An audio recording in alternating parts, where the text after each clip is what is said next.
Nickelodeon Studios became the thing that got kids to say to their parents, "We got to go to the Roller System Park." The lines to get into that attraction were enormous. It gave us a home base.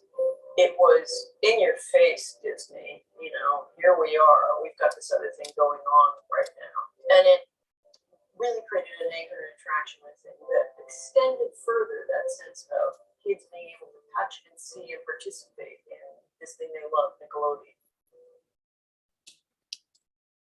The Nickelodeon team was constantly pushing itself.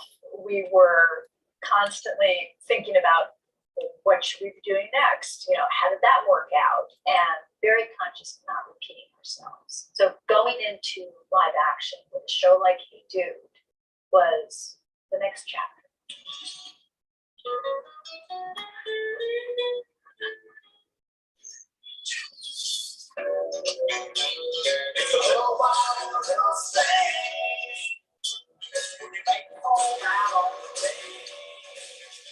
Hey Dude was a critical moment for Nickelodeon to do a scripted show, to do something that other networks did. They did scripted television.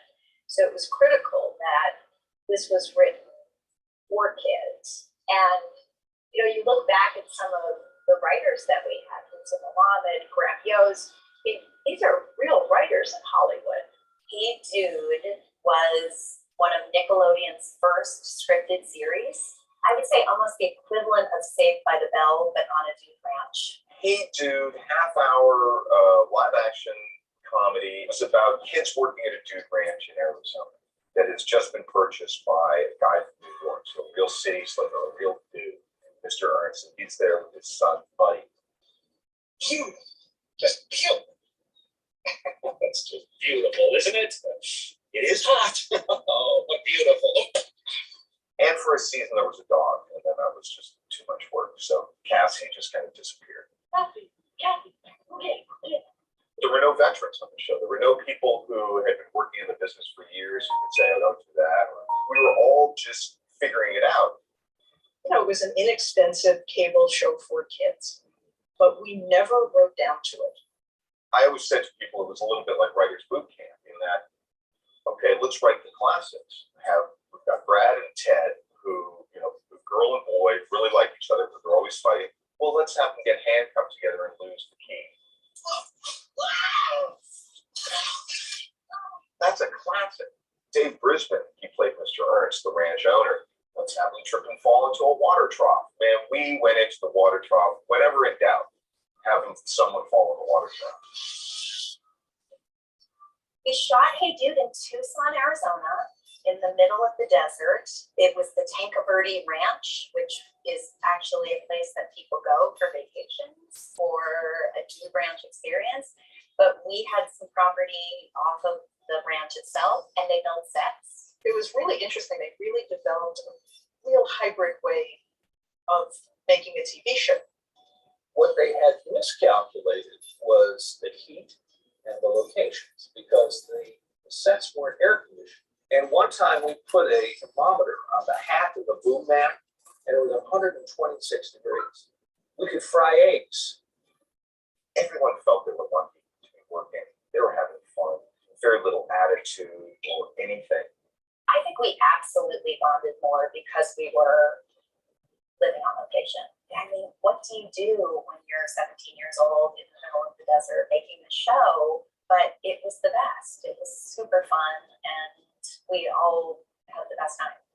Ultimately, at the end of the day, our stories were about the kids taking care of each other, being generous to each other, and being good friends. And I think if you have the privilege of putting something out there in the world, that's what it should be. I think because we had learned a lot about ourselves and had been successful with Hey Dude, we felt ready to take on more scripted.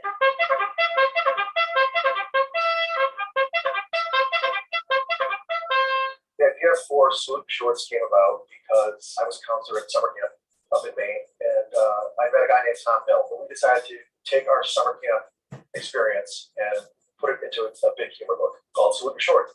Nickelodeon had just begun creating new shows for kids, and they were looking for things, and they thought that camp would be a perfect arena for them because it was kids in a kid's environment, and it was kids living by their own rules. We ride, we jump, we swim and play. We will make no trip. But something that lasts forever. Our different shit. And Mana, We hold you in our hearts. And when we think about you, it makes me wanna work. As we were casting, one of the things we wanted to make sure we were doing was to get kids who were natural. We wanted less acting. We wanted more normal kids. I remember casting for the pilot when it was me as Budnick and Michael as Donkey Lift. I was like, yes, this is gonna work. Be my best friend in the entire world. And Donkey Lift. I can hawk a loogie 8 feet in the air and catch it with my tongue. I lived with just my father, and he was like a single parent family. We couldn't afford cable at that time in our life. So I was literally working on the Nickelodeon show and not being able to watch it at that moment. Being a child actor in Los Angeles, and then also just the kind of upbringing that I had, I wasn't actually exposed to that much diversity. So I was the only Black kid on the show, you know? So at that time, that was very diverse. We were trying to break the rules. We were trying to do things that were that had never been done before. My goal was to make it look cinematic as large as possible. And so I pitched the show saying that the camera would be up on the roof, under the bed, it would be behind the wall, and we always wanted to do things differently. Hey everybody, it's awful waffle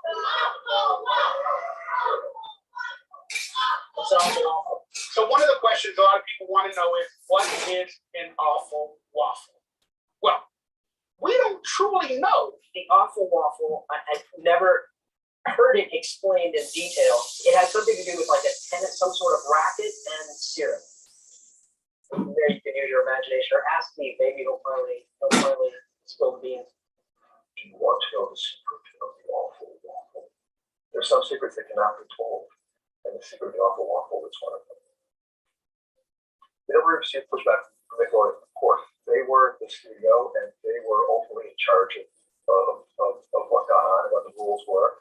One of the big pushbacks was in an episode where Keepin out of the park was going to go down to the lodge, he was going to steal candy. Note from network: children cannot steal candy. The big problem was obesity. We're very concerned with obesity and healthy eating. That's what the network said. So we had to change it, and instead the child had to sneak out of his bunk, sneak down to the lodge, risk being thrown out, and he had to go and steal an orange. It was like the end of camp. The crew, we had the same sort of group of people, and it was fun. We had a lot of fun on that show. We were able to tell stories where the kid didn't have to win at the end. There was disappointment. There were bullies. Kids at home responded to that. Those were real world problems that they were facing. So now they were able to watch characters on the screen who reflected their lives at home. I got to go to work and have pie fights. I got to go to work and play dodgeball. There was no better time in my professional career than making salute your shorts. It all started right here on a 50-yard run with a sky-high rolling discus throw. Killed an instant split. Pete and Pete was a very weird show. Like, it wasn't for everybody. And because of that, I think what people latched onto was that sort of weirdness. People used to say it was Twin Peaks meets The Wonder Years. Pete and Pete, oh my gosh. I mean, if you watch that show now, and you watched it recently, it is brilliant. I think the goal of Keepin was to tell a story the way kids tell stories, where it's just one big stream of consciousness, a burst of images and half-completed thoughts. That underneath it all was a layer of deep nostalgia, but on top of that, it was sort of filtered through a very fractured mindset of the narrative.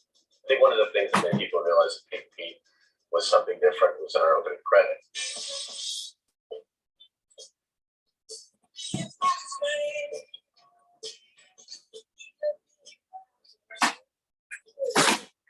We give a tattoo a credit, and we give a plate from Mom's head her credits. Junior was my tattoo.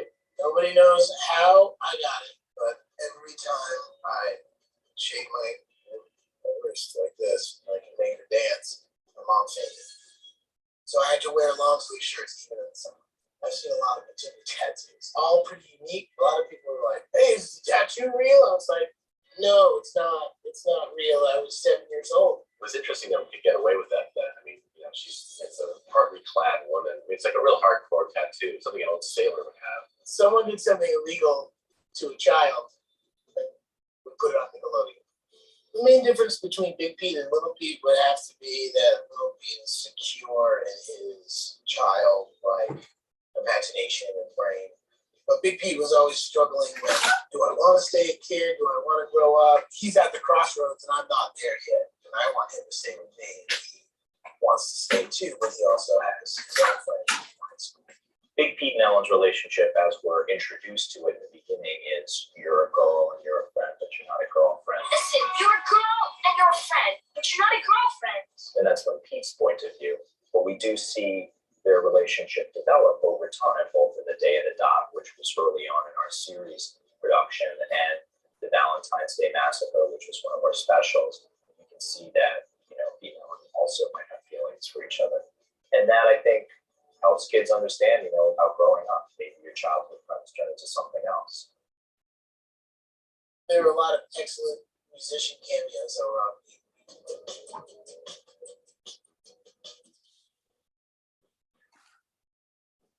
Catherine Diekman, who was the director, she directed Cheyenne People, she directed Stan. Because of her contact, she was able to get Michael Stipe to be on the show. I think once we got Michael Stipe on the show, we had the cool crib. So then it was like, well, let's see if we can get Iggy Pop. I was like, oh yeah, I'll do it. Iggy Pop was so cool. He just wanted to hang and do more stuff. So they would just start adding him into scenes because he wanted to hang out. He wanted to stay. I'm sorry, Gumdrop, but I'd have to be an idiot to let you go trick-or-treating. Artie, the strongest man in the world, was a character that became Lincoln's bodyguard and personal protector. And he's a guy who wears pajamas and can move houses and fly, apparently, if he moves fast enough. Some people didn't think he existed. He just lived in the kid's imagination. Some people thought he was disgusting, and that tight-fitting outfit certainly didn't help the argument. My mom didn't like that he wore the tights. So the first time Toby put on the tights, I don't know if he was wearing thickest underwear. And so, my mom was like, who's this guy running around in tights, anatomically outlined? Like, think of this guy in an extra pair of boxers or undies or something. Come on. We would, go on all sorts of crazy adventures together. And then one day, he had to leave me. You are different, Mikey, now. Yes, I have to go. No!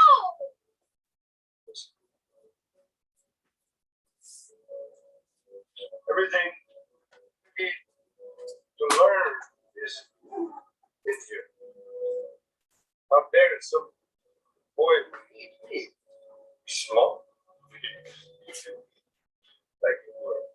But Artie, you're my best friend. I always will be, Mikey. For me personally, as a kid, like that resonated with me because that was exactly where I was at in that moment. Fifth or sixth grade, people started to not do kid things anymore. And it was a nice way of showing that sort of crossroads to other kids. And I think that those episodes actually really resonated with people who like the show for that reason. I know that I'm still nostalgic for that time in history sometimes when you were younger and didn't know so much stuff, and ice cream was the most important thing on like a hot afternoon in the summer. Being a show about growing up and being that people hopefully never stop growing up, it'll hopefully always be important to them.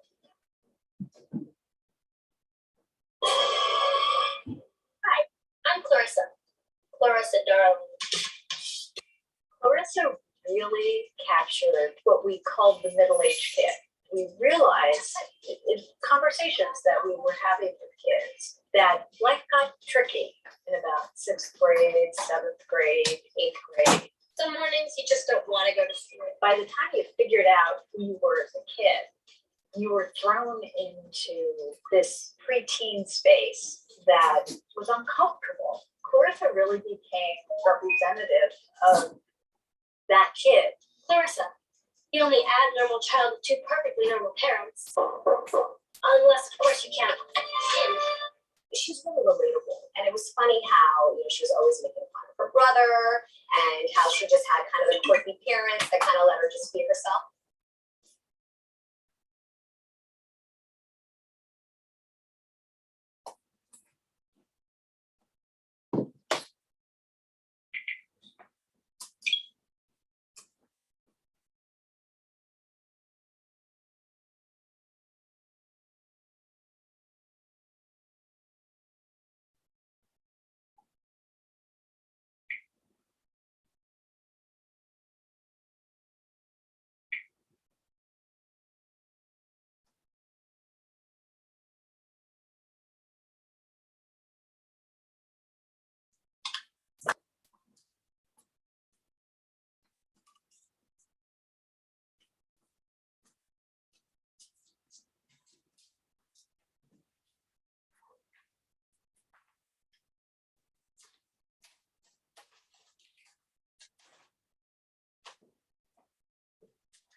Check, check, check.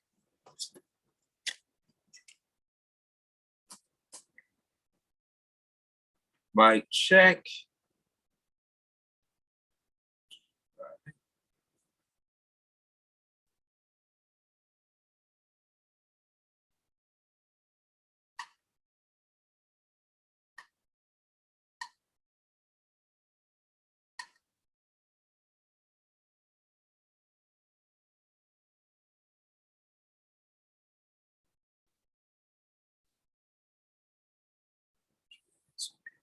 Yeah.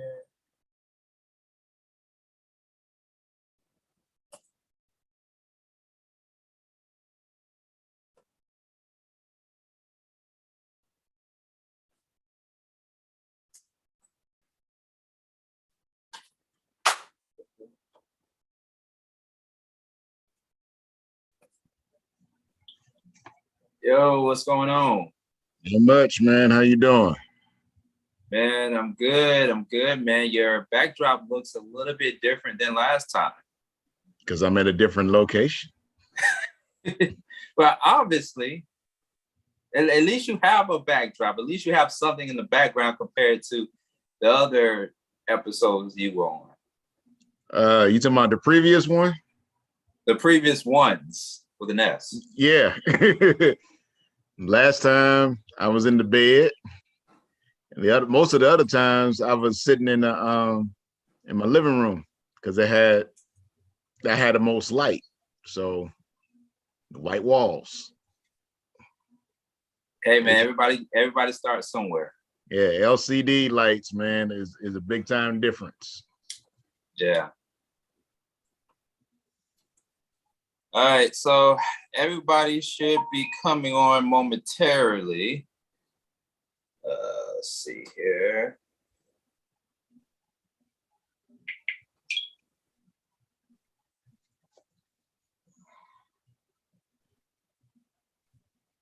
That's nice. I got me on. I got the YouTube up as well. Oh yeah, yeah. We still experimenting. Right.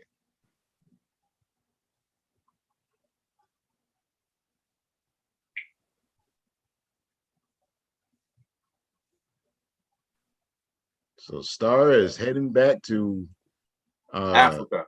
Africa. Yeah, she heading back to Africa. She's not shapped in Africa. She starred in Africa. I have a feeling she's gonna move there. I don't know which country in Africa she's gonna move to, but I wouldn't be surprised if she'd be like, "Hey y'all, so I'm gonna be here in Africa for a while." Right. And it's like, okay, get closer to your roots there. Well, all I can say is now any place is a little bit better than here in the States. So she doing what Taraji P. Henson was going to do. Taraji P. Henson, she went to Africa to find her a man. She said that she's sick and tired of these African Americans. Oh, I thought you got tired of the United States being buttholes. All of the above. Trying to find her a Kunta Kinte. That's what she's trying to do. Kinte. She's trying to find her a Kunta Kinte who has all of his body parts, feet, and everything. Oh, so no Shaka Zulu? No Shaka Zulu? Hey, if there's still a Shaka Zulu in Africa, then hey, that could be her. Shaka Zulu got money. That could be her first or second choice. Yeah, I'm saying Shaka Zulu got money. Yeah, Uncle Jay. Oh, he's connected. Okay. Yeah, we're supposed to have the cop on, the officer also, because I sent him the link and everything. So check and see. He's still gonna come on.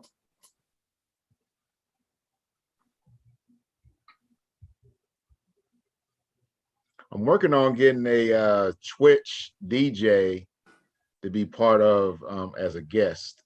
So give me a moments, to get that together. See if I can get them on there, because Twitch is awesome, man. So I just wish I can do it on a regular basis, even if it's a weekly thing.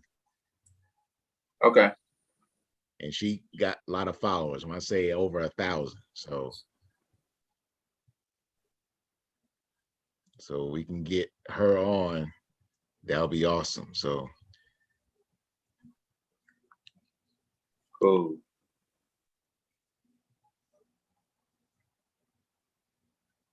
Cool. That would be dope.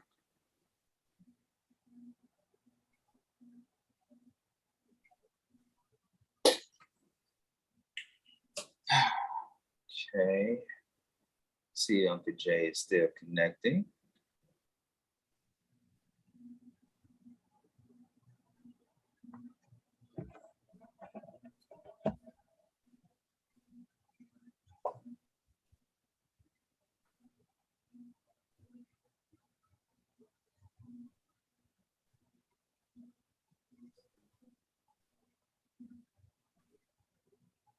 Yeah, I came across this story. We may have time to talk about it, we may not. But I came across this story about a woman running for the senator seat, doing a twerking video on Instagram. Did you see it? I heard about it. I think she did a little. Was it a blue dress she was doing it in? No. Okay, that wasn't a one. No. Yeah, you either gotta Google it or I can send you the link. Hey, Uncle Jay, I can see you now. Your mic is muted.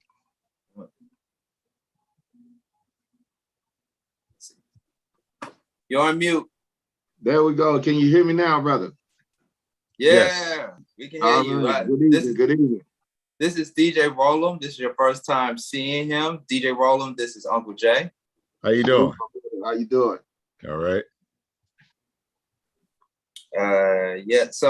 Uncle Jay, he is a podcaster, or is it fair to say aspiring podcaster? Is your podcast still in the works? We will be up and shooting our first recording in a week and a half. So we officially got our site now on the Anchor app. You can catch us under there at the Off the Skull. So we officially up, and the first episode will be out within a week or two. So yeah, still aspiring, but it's right around the corner.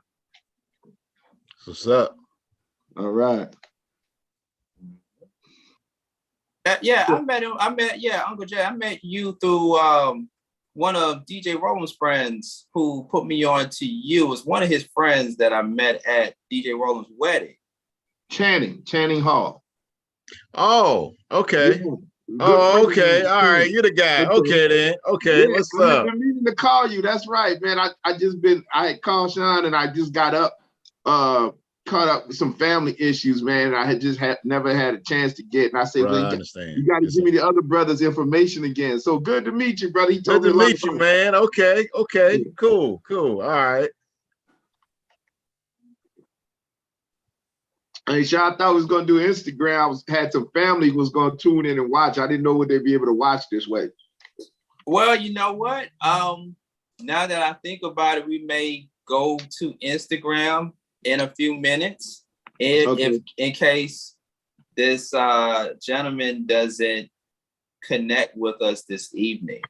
The person that I'm talking about is a guy named George. I can't pronounce his last name. I was waiting for him to come on so that I can get the correct pronunciation of his last name, but he's a journalist for the Intercept Decatorish.com. He's a columnist and the Next Atlanta host on Fox 5, writer of the Atlanta Objective. So he got a pretty interesting resume, but he also worked in law enforcement. Okay. So I met him during an episode on Voices in the Street. It's a radio show that comes on WLK on Sundays. Mm-hmm. And I was sitting in with them for just a few moments, and they got this guy on their program to talk a little bit, but not a whole lot, about the incident involving Young Thug and Gunner, the YSL and all that. So I wanted to bring him on to go more in depth with that and the gang activity and, the things that have happened here in Atlanta in recent years and how the gang activity and the rap scene in Atlanta intertwined with each other. So I wanted us to have a conversation surrounding that. Okay. Yeah, I'm looking forward to it. I have some family in town. They're gathered at my uncle's house. And I was like, this would be a good opportunity for them to see what podcasting is and what it looked like and how we discuss things. So I know it's easier, some of the older folks, it's easier for them to do it just on Instagram. Zoom. Yeah, because he preferred to do it Zoom versus Instagram. Okay. Yeah. Okay. Yeah. So, but yeah, like I said, if he doesn't come in, then we're just gonna go over to Zoom. I mean, not Zoom. I'm sorry, Instagram, and just rock out from there. Okay. And and then the other thing too is with Instagram, 4 people can only be on at one time. Mm-hmm. Okay. Also, that's 6. That sucks. So I got to go to my phone. That means I got to go and get my charger. You got one of those phones that only lasts good for 2.5 hours. Basically, yeah. If I'm on video, yes. Damn. Okay. Well, I give him a call. let me go ahead and give him a call and see if he is available, because I sent him a text and I would think he would respond by now. So let me give him a call real quick. See if he wants to do this tonight or not, or if we need to reschedule. Okay.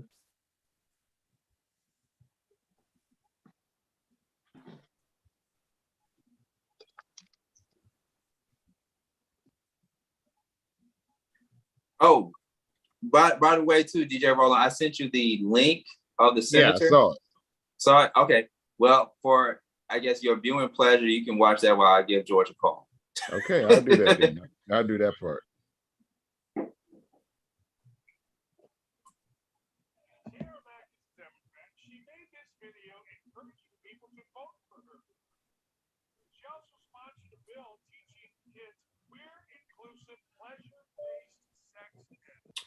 Sean Garvey, Beat Break Radio.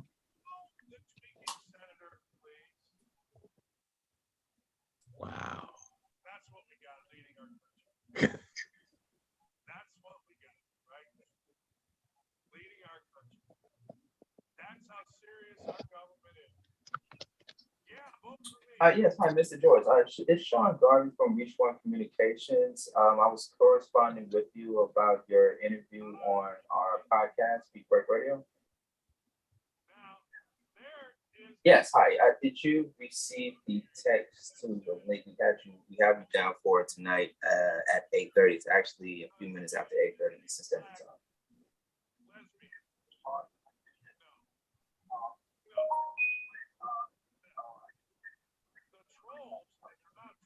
We're on Zoom now. Did you get the link? Yes, sir. Okay. I mean, I'm not approved, at least I don't think I am. But is there no standard for anything? I mean, I've always said, man, when you just let people act like idiots, they'll take every. Yes, sir. Absolutely. No problem. Mm-hmm. Right.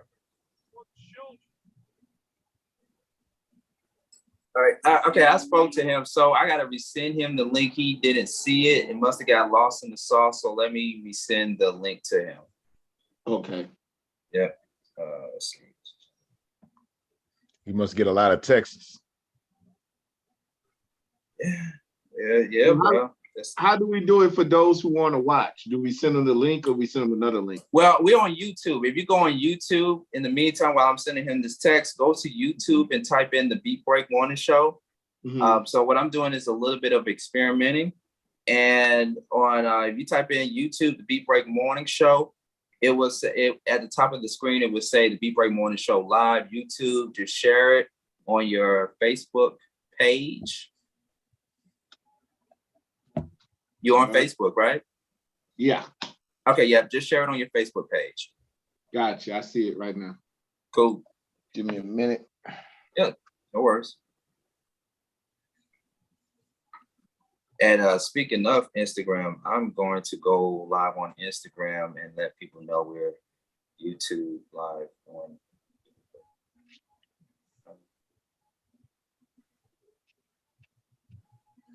So Zoom and YouTube are connected.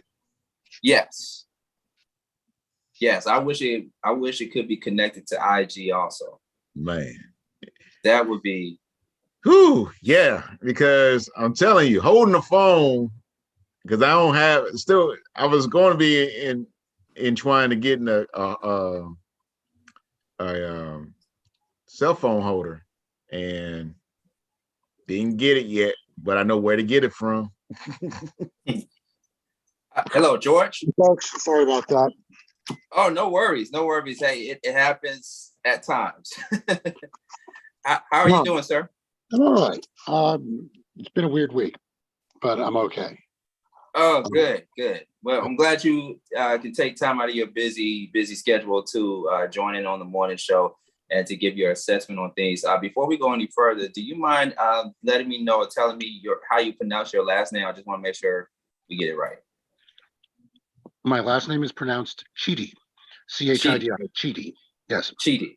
Okay. Mm-hmm. Thank you so much. Okay, Uncle Jay, you there? I'm here. Can you hear me? I can hear you. We can hear you. Okay, so it's just us three. Mr. Chidi is me, DJ Rollon, my regular co-host, and my special guest co-host, Uncle Jay. Greetings. All right, good stuff. So we're talking about the Young Thug stuff today, yes? Yes. And right. whatever leads up to that, we can talk about, because like we discussed in the WLK studios, I wanted to kind of pick up where we left off at in the conversation and go more in depth and how the whole Young Thug thing and the rap scene in Atlanta connect with each other. You bet, no problem. I'm asking because just like, so I'm a political journalist. And as a political journalist, like I've got my fingers in a lot of other pies, and I got a subpoena from Fannie Willis's office last week. I'm apparently going to have to testify in the Trump probe. What? I lead a weird life, man. Wow. I happened to be at that. Wasn't happened. I went to the Capitol like December 14th. at the state capitol to observe the electoral vote in Georgia, in part because I had been expecting extremist violence that day. And I was the first guy to notice that the Republicans had been meeting in order to draft their alternative slate of electors. And so they need me to authenticate the reporting I did that day. And I'm actually fighting the subpoena. I'm fighting the subpoena because it is not the business of a journalist to be testifying in a grand jury courtroom. Like, the process should be for an affidavit to be used to verify my reporting and not testimony. It's weird. I tell people, like, as I've been looking at the Young Thug stuff, I talk to too many cops and not enough crooks. Well, the fact of the matter is I've been thrown out of more police stations than I have anywhere else. And the fact that I'm now being looked at for this stuff is it's as weird as anything else that's going on. But the Young Thug case and the YSL case is super weird. It's weird. There's a political dynamic to it. That's why I'm looking at it. And I don't think I don't think the public fully understands what's going on there, and how to assess things. And that's why I'm here. I want to talk about that with you. Okay. Now, just a couple of things. I want to make sure that I do my service to give a disclaimer out to you, because this is sensitive information that you providing to us this evening. First, number one, we are, of course, recording. We're going on YouTube, by the way. We're going on YouTube live, and this is not only pre-recorded, but it's also recording live. Are you okay with that? Of course, of course. Okay. And secondly, because you mentioned the Trump probe thing, is that something you just want to say off the record? Oh, either way, it doesn't matter. Okay. It's important to me that I be public about everything I do. So. Okay. Yeah. All right. Just want to make sure. All right, cool. So without further ado, let's go ahead and get started. I'm just going to do a quick intro, and then we will come right over to you, George. You bet. All right. Stand by. Stand by, everybody. 30 seconds to live.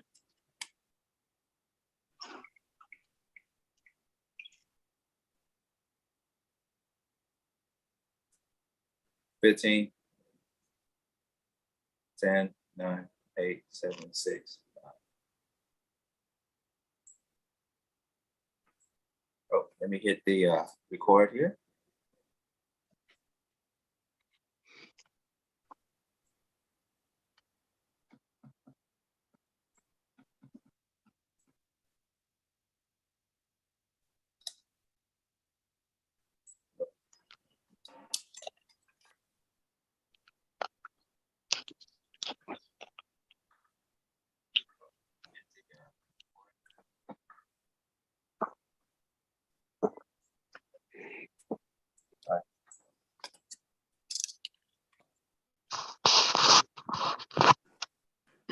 All right, sorry for the late delay. The Zoom thing is weird. We are live on YouTube, so I guess with it being live on YouTube, it's not letting me hit the pause on Zoom here. But anyway, we're live, so we're good. All right, let's go.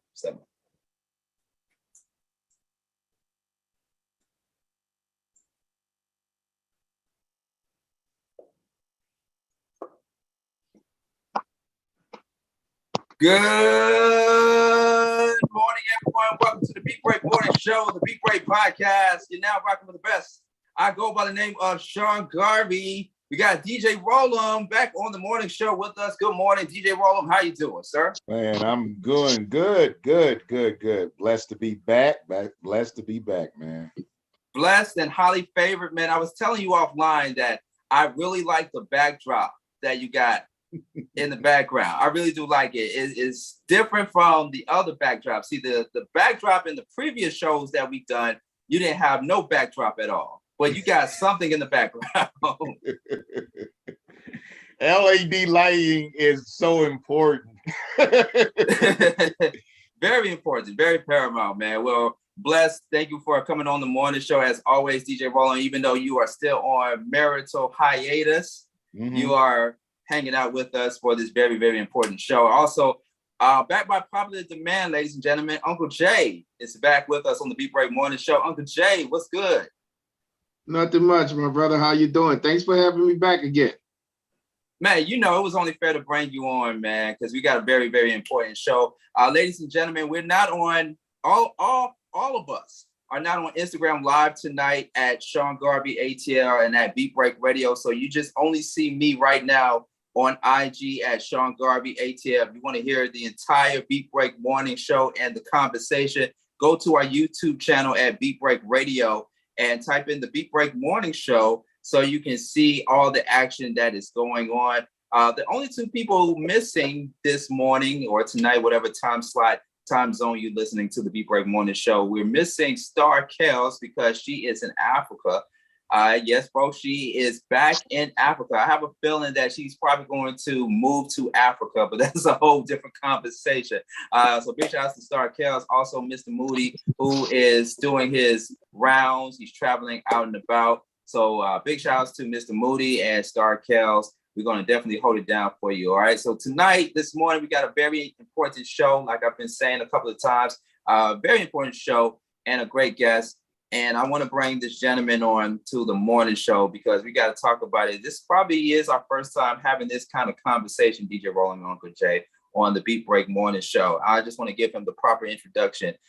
He is a journalist for The Intercept, Decatorish.com, columnist. He's also on the Next Atlanta as a host, Fox 5, writer of the Atlanta Objective. This gentleman right here has a very impressive resume, ladies and gentlemen, and he is here to talk about something very important, something that's been going on in my city, in my hometown, the city of Atlanta. So, ladies and gentlemen, we have George Cheedy on the Beat Break Morning Show. Mr. George, good morning, sir. Good morning. Glad to be here. Well, thank you so much for coming on. I know you told me that this has been a weird week, a weird week for you, a lot going on in the, I guess, in the political arena, legal system. Yeah, a little bit. So I'm a political journalist, and I'm writing about like crime in Atlanta as a political problem, as a policy problem. But my previous life as a political journalist caught up to me last week. I got subpoenaed by Fannie Willis's office on the Trump investigation. And so I may, assuming I can't fight it off, have to testify in front of the grand jury about stuff I saw on December 14th. Wow, that's very big. How do you feel about it at this point? What are your thoughts on it? So it isn't the place of a journalist to be offering testimony in court. That's not the job. And the problem with that is that, the district attorney can probe me for all sorts of things that have nothing to do with the Trump thing. And so on that principle, I fight it because you want to protect the people who've spoken to you quietly about how things actually work. I think I'm going to be fine with that. I'm going to get something in writing that limits their conversation to just the events at the Capitol on December 14th. I happen to be somebody who saw the Republican fake electors trying to vote, and I'm going to have to sort of testify to what I saw there. I think, and as long as it's just that, I'm okay. I think the fate of the Republic can withstand a journalist in the room once. But that's not what I'm here to talk about today.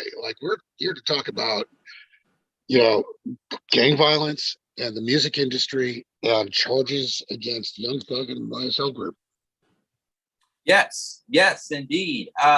We haven't really touched on it a whole lot on the Beat Break Morning Show, even though we have a tendency to talk a lot about pop culture and things happening in the entertainment industry here and there, especially with the thanks of Star Kels. But yes, Young Thug. What we do know thus far, even though people have heard about the incident involving Young Thug and Gunna, what we do know regarding the latest of what happened with Young Thug on June 12th, which was a couple of days ago, he made a plea from jail. That's what we do know thus far. You know what? I'm allowing you, George, to go ahead and just for some of those that are not aware about the incident involving Young Thug and Gunna, just go ahead and give our listeners a backstory on the Young Thug and the Gunna case. So let's take 60 seconds here. Young Thug is a big name rapper in Atlanta, probably one of the biggest. And he's from Cleveland Avenue, which is in South Atlanta, and is a rough neighborhood.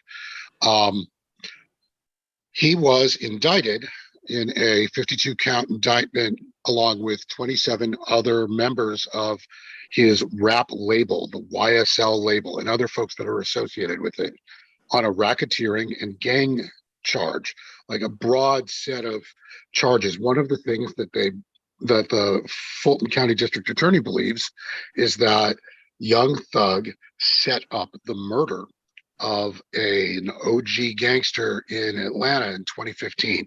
His name was Donovan Thomas. Everybody called him Nut or Peanut or Big Nut.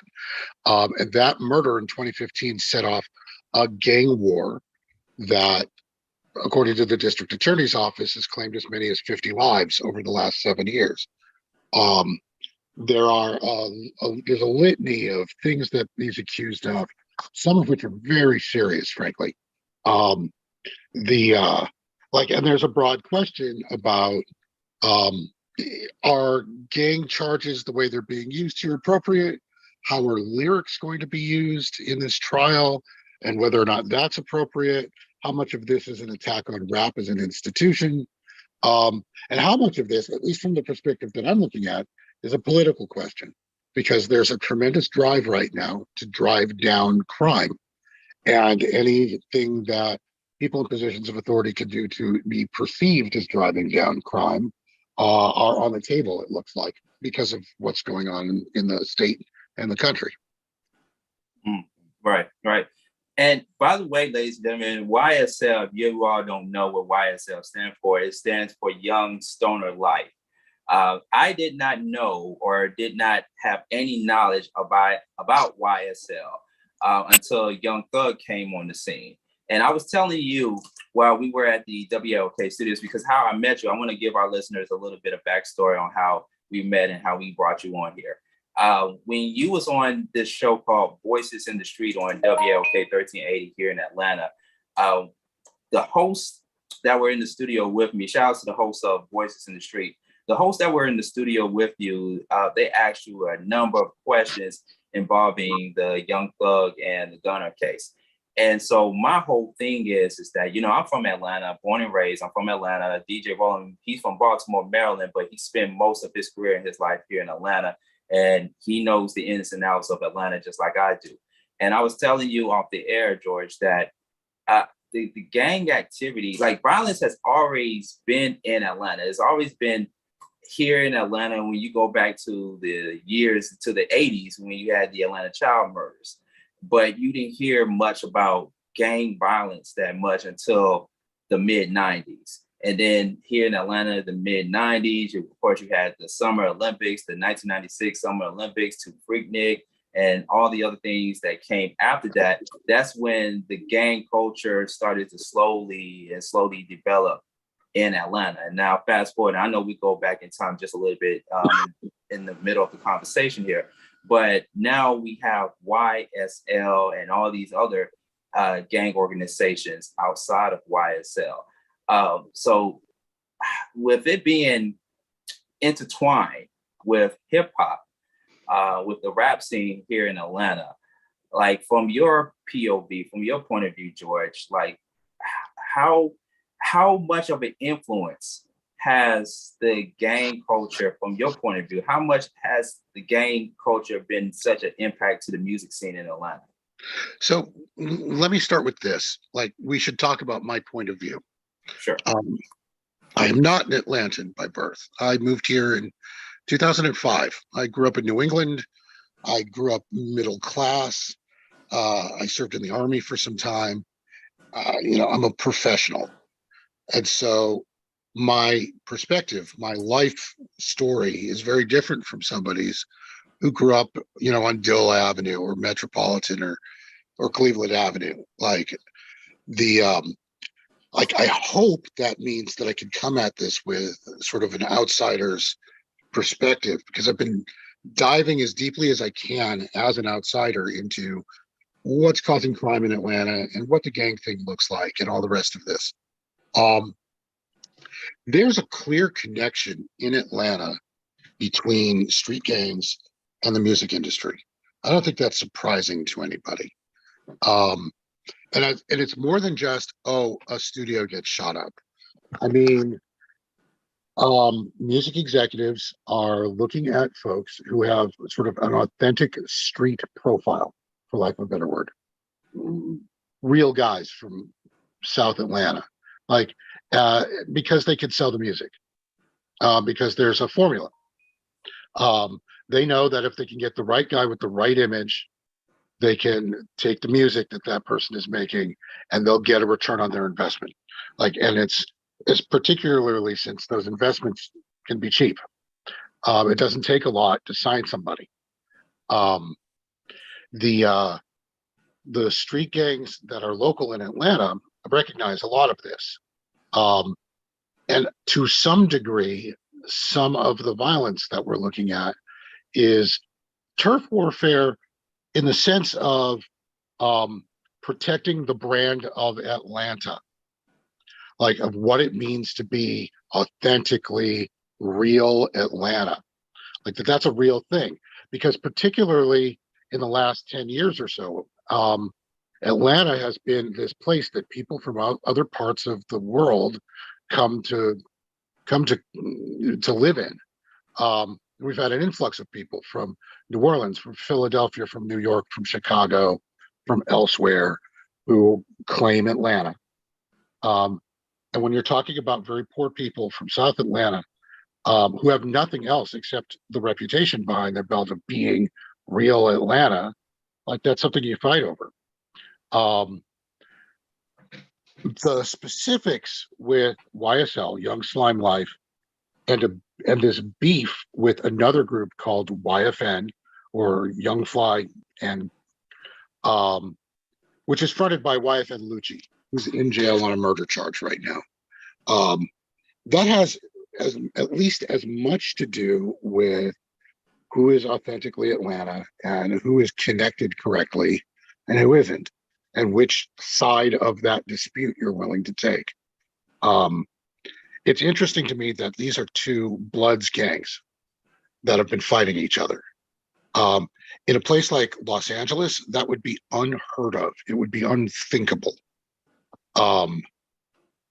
This idea that they're fighting is, no, I mean, normally you'd get some OG to squash this stuff, but that's not how things work in Atlanta. And I think it's because the sort of gang life in Atlanta hasn't been well developed over the years. It is not the institution in Atlanta that it is in a place like Chicago or New York or Los Angeles.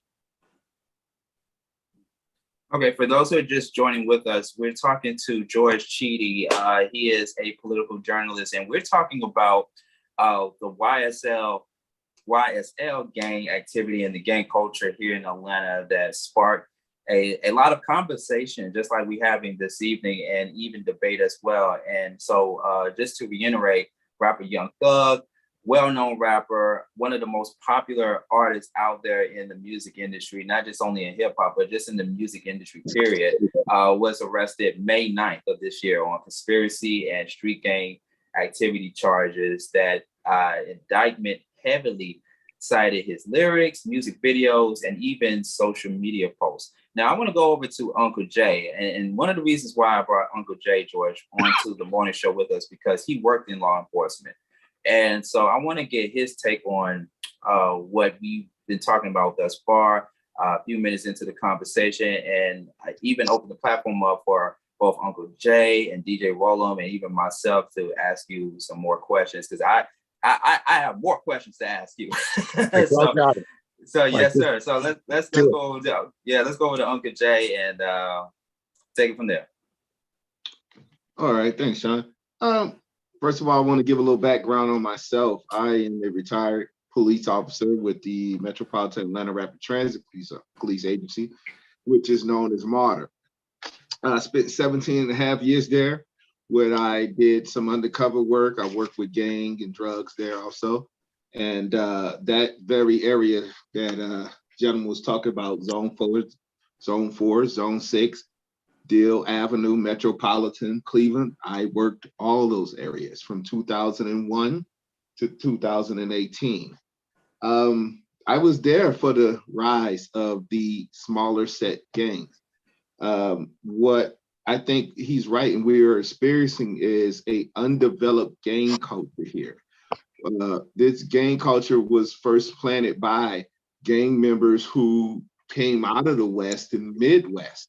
A lot of those guys came from places like Missouri, some from California, even some guys from up north, New York, and in Chicago. And what you had was guys who came down, planted those seeds in young neighborhoods here, where it was at once a Zone 4, Zone 6 thing. Then they developed little sets inside those neighborhoods, which then turned into little gangs that we saw developing. This YSL and YFN gang is a spring of what we knew back in the day as the Oakland City Pyru Blood set, which was in that Cleveland Avenue, Dill Avenue area. So in dealing with these gangs, we saw other smaller sets that have risen in time and have come gone and caught charges, for instance, 30 Deep, Train to Go, Ghetto Mafia. And each one of these little sets that develop along the way, each wound up breaking off once some of the leaders, I don't know if you guys remember, about 5-10 years ago, 30 Deep was accused, all their leaders was accused of some murders. And so once those guys got sentenced, then that left a lot of little guys just in the area hanging around. And the biggest thing for these gangs have been the backing of rappers who've not only promoted this gang lifestyle in their rap songs, but they've supported this gang lifestyle through the money they've made. So we as police officers were faced with an uphill battle of not only trying to suppress that gang movement in these neighborhoods, but also fight them with the money they were receiving from rappers. And there's some very influential rappers here, as we know, that have either started in Atlanta or moved to Atlanta and continue to push this gang lifestyle. I won't name any names, but that we know personally have come to Atlanta and pushed the gang lifestyle. So yeah, that's something we've been dealing with, I think, from a very strong point since about 2004 or 5, where we saw if you remember also the BMF movement was in Atlanta and back in the day. So that supported a lot of the smaller gangs also. So as a police officer, this is something that we try to suppress early, but unfortunately, and I think due to a lot of the hip hop culture and rap culture, and as that grew in Atlanta, we also saw the rise of gang activity in Atlanta. It's interesting you mentioned that. A lot of what remained of 30 Deep ended up in YSL.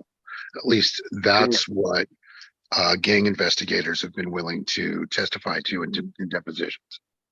Mm-hmm.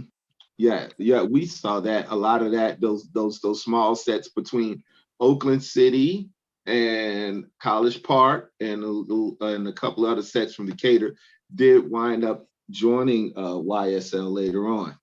What I can't figure out is, like, I'm not sure that the neighborhood level stuff is as important to some of these gangs today as they were 5 or 10 years ago. Mm-hmm. For example, YFN was associated with Summerhill. And maybe there's some YFN guys in Summerhill now, but honest to God, most of them have been priced out. Mm-hmm. Like, they've been gentrified into Clayton County.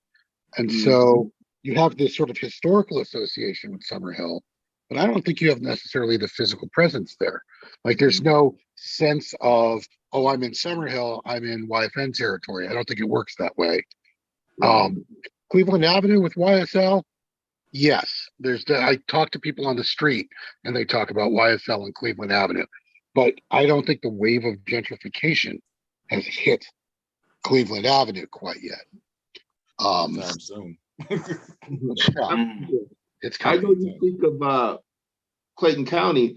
We had Grove Street come up as a set, which was backed by, I think you remember, Waka Flocka at one time, we'll say. And that set was quickly suppressed for a while because they had, I believe the brother named Victor Hill down there. He really put a stomp on it and kind of pushed that back out into Atlanta. That kind of pushed that whole movement back into, so they were able to escape a little of that coming back to Atlanta, and those sets did set up in other places. Yeah, Victor Hill's a character. I'll just leave it at that. We'll say that. We'll say that. Yeah. DJ Roland, you're sitting back, you taking all of this in thus far. And like I said, you moved from Baltimore to here. Even in Baltimore, it gets busy up there in Baltimore. Depending on what area, what side of Baltimore, Maryland you in. And coming down here in Atlanta and things of that sort, you heard about it just as much as I have regarding crime in Atlanta and the gang culture that has risen, like Uncle Jay said, here in the South, in the city. What are your thoughts on what you've heard thus far? Coming from Baltimore, basically, where I grew up in Baltimore, it was no gang activity until that was really seen or very visible until the late 80s, where I grew up at. Any gang activity was basically in the city. I was in the county area, but the area of the county where I was at, called Woodlawn, that the violence has gone crazy in the late 80s. A guy I personally even knew, because of the drug activity, that's how it exploded in the county and whatnot. A guy I personally even knew was killed for dealing with drugs. Now, I don't know if they caught the killer or anything like that. I just found out after I moved down here in 91, when I visited back up there. Last time I saw him was in 89, and then I heard about him being killed in 91. So, and he dealt with drugs as much as I know. So the gang activity from all over the country heading to Atlanta started in the 90s, when I was in high school and whatnot. Even my personal high school, they didn't do like true environment of a gang. Gangs supposed to, what I was told, basically gangs were supposed to protect turf. And that's what our gang, what I would call the football team, protected turf. They didn't allow nobody to come and mess with us and whatnot. And that's what the football team, we call them a gang because that's what gang activity does. That's what I was taught, is protect turf. So I'm looking at speeding up in early 2000 when I was in the education. I even had some threats dealing with gang activity when I was a teacher at Forest Park Middle. But that was very small gang activity, very small in Clayton County. And I'm like, y'all trying to be big time when I'm like, go to what's that part of Atlanta on Simpson Road and whatnot? Yeah. Go in that area and compare yourselves to yourselves to that area, which is a whole lot rougher and everything. I can't think of the name of the area, but it's off of Simpson Road area. Well, people just call it Simpson Road. Yeah. Joe Boone, but Simpson Road. Right. So I'm like, yeah. And Clayton was not ready at that time yet. I don't even think Victor Hill was even in office the first time around that time until I think after 10 or something like that, 2010. When I was teaching, it was in 08, 09 time. So it has grown, and it's really, really sad. But I'm like, to me, this copycat, because my true thing of real gangs are still in LA, Chicago, New York. Those are the real ones that established the whole gang life.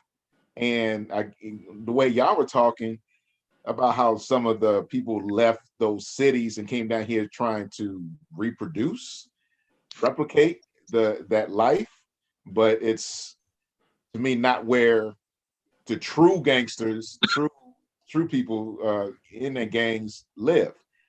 My thing is stop trying to copy because it's not going to be the same. You're not going to get the respect and whatnot, in my opinion, because I don't know. It's just it ain't gonna get the respect because of them copying, thinking that they are considered as the originators or something like that because they just started a new name. I will say this. I would hesitate to call anybody who's like, on the street and claiming to be a gang member illegitimate, like not real today. Like, I mean, maybe we could have made that argument 5 or 10 years ago. Mhm. Like it, I think the easiest way to start a gunfight right now is to tell somebody that they're not a real, and pick your crew, blood, crip, gangster, disciple, what have you. Mhm. There's clearly a connection between Los Angeles street gangs and Chicago street gangs and New York street gangs. And some of that is on display in the indictment. Young Thug is said to have had a conversation with one of the main members of the Sex Money Murder blood set. Like they operate all up and down the East Coast. They're very, very powerful and dangerous, murderously so gang. That also has a lot of connections to the music industry. Um, the the indictment implies that Young Thug was connected to Sex Money Murder and had executed this assassination on Sex Money Murder orders. It doesn't spell it out exactly like that. Like it's in the subtext of the quotes that they've presumably pulled from an overheard and recorded jail conversation, plus some things that Young Thug put on social media following that conversation, talking about how if somebody testifies in court, they should be killed. Mm. I think the gangs are real enough. I mean, the body count is rising, and never mind what I think about what a quote real gangster is or not. Like the folks in the street, they are measuring themselves by whether or not they've got bodies to their name. It's a thing. It shows up in rap lyrics, and we can argue about what that means. But people in chatter and in conversation talk about whether or not somebody's got a body. And for my purposes, like, which is to say, I would prefer there to be fewer dead black men on the street of Atlanta. I think that counts. Wow. Yeah, I can attest to that. Before we go back to Uncle Jay, I can attest to that because I hear a lot of rap lyrics, and there's even this new type of music, and we talked about it on the other show that I do on WLK, the Mental Space, and I had an artist on from Chicago by the name of Precise, who comes from the birthplace of drill music, and drill music is just as much popular as trap music. Because the difference between the two, trap music, obviously, they're talking about the whole trapping lifestyle, drug paraphernalia, and so forth. But with drill music, they pretty much confessing on a track what body they drop, how many bodies they done caught, this, that, and the other. And so I can attest to what George is saying because you don't want to underestimate these artists these days that are talking about what they did and how they went about doing it and stuff like that. Because, back in the day, like you said, George, 5 or 10 years ago, we could have been like, we got to question that gangster. You know what I mean? You got to question if they really are about the streets alive. Even like artists like Rick Ross. I'm not going to do too much name dropping on the morning show here, but even like when Rick Ross, when it was revealed that in real life he was a correctional officer, there were people that were testing his persona, that was, testing his gangster, whether he was real or not. And he is, to this very day, his career has not ended. He's still selling records. He's still making music and stuff like that. But now, even with these artists that only been around for a few years, and like Young Thug and Gunna and all them, you can't really underestimate their persona because you don't know what kind of background, what kind of affiliation they have with these different types of organizations. So I just wanted to circle back to what you said because I think you made a very valid point, George. But let's go over to you, Uncle. I know you had something to say. Yeah, I want to go back to when we were talking about the authenticity of these young gang members. I come from a time where in order to join a gang, you had to be jump in. And we all know what that means is guys who were already members of the gang take you down the alley, take you on the set, and literally beat you up for 60 seconds and to see if you would fight back. Well, now with social media and everything expanding, there's no way to know who is actually, as they used to call it, been put on. And for these kids, they don't know about who's been put on or what they had to do to be put on. So you have a lot of these kids who are going on social media and they're seeing these rappers who are claiming this set and that set, and then they're copying these guys, and they're going on the internet and they're looking at these gang signs and gang movements, and then they're trying to replicate that in their neighborhoods without fully knowing or understanding what it means. Then they start to go out and make music in which they glorify this lifestyle and talk about things they've done with no thought of, hey, I am literally testifying against myself here. If you think back to the Bobby Smurda trial with GS9, which is a Crips thing, okay, they literally took his song and played it on trial, in which we all know the famous lyric, just caught a body about a week ago.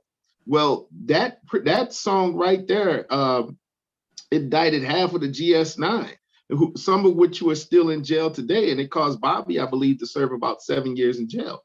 So you get these guys who see these rappers who come on and they start to profess about their gang lifestyle and lyrics, or in their social media videos where they're on Instagram and they're claiming this set and that set, and they have no idea, for one, what they did to get put on, to how they got put on, what set.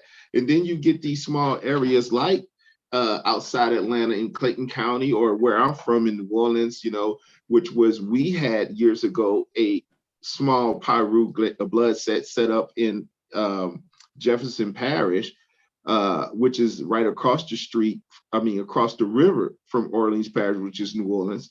They start to spring up. If you look at Mississippi, which for years has been a heavy vice lord set, where did that come from? How did we get a heavy vice lord set in Mississippi, of all places? And where my family's from, a small town called Clarksdale, which is heavy with vice lords. So how do we get that before social media and even now? Well, you had all these kids watching these videos, watching the gang life, the movies, watching their favorite rappers from MC8 to NWA to DJ Quick.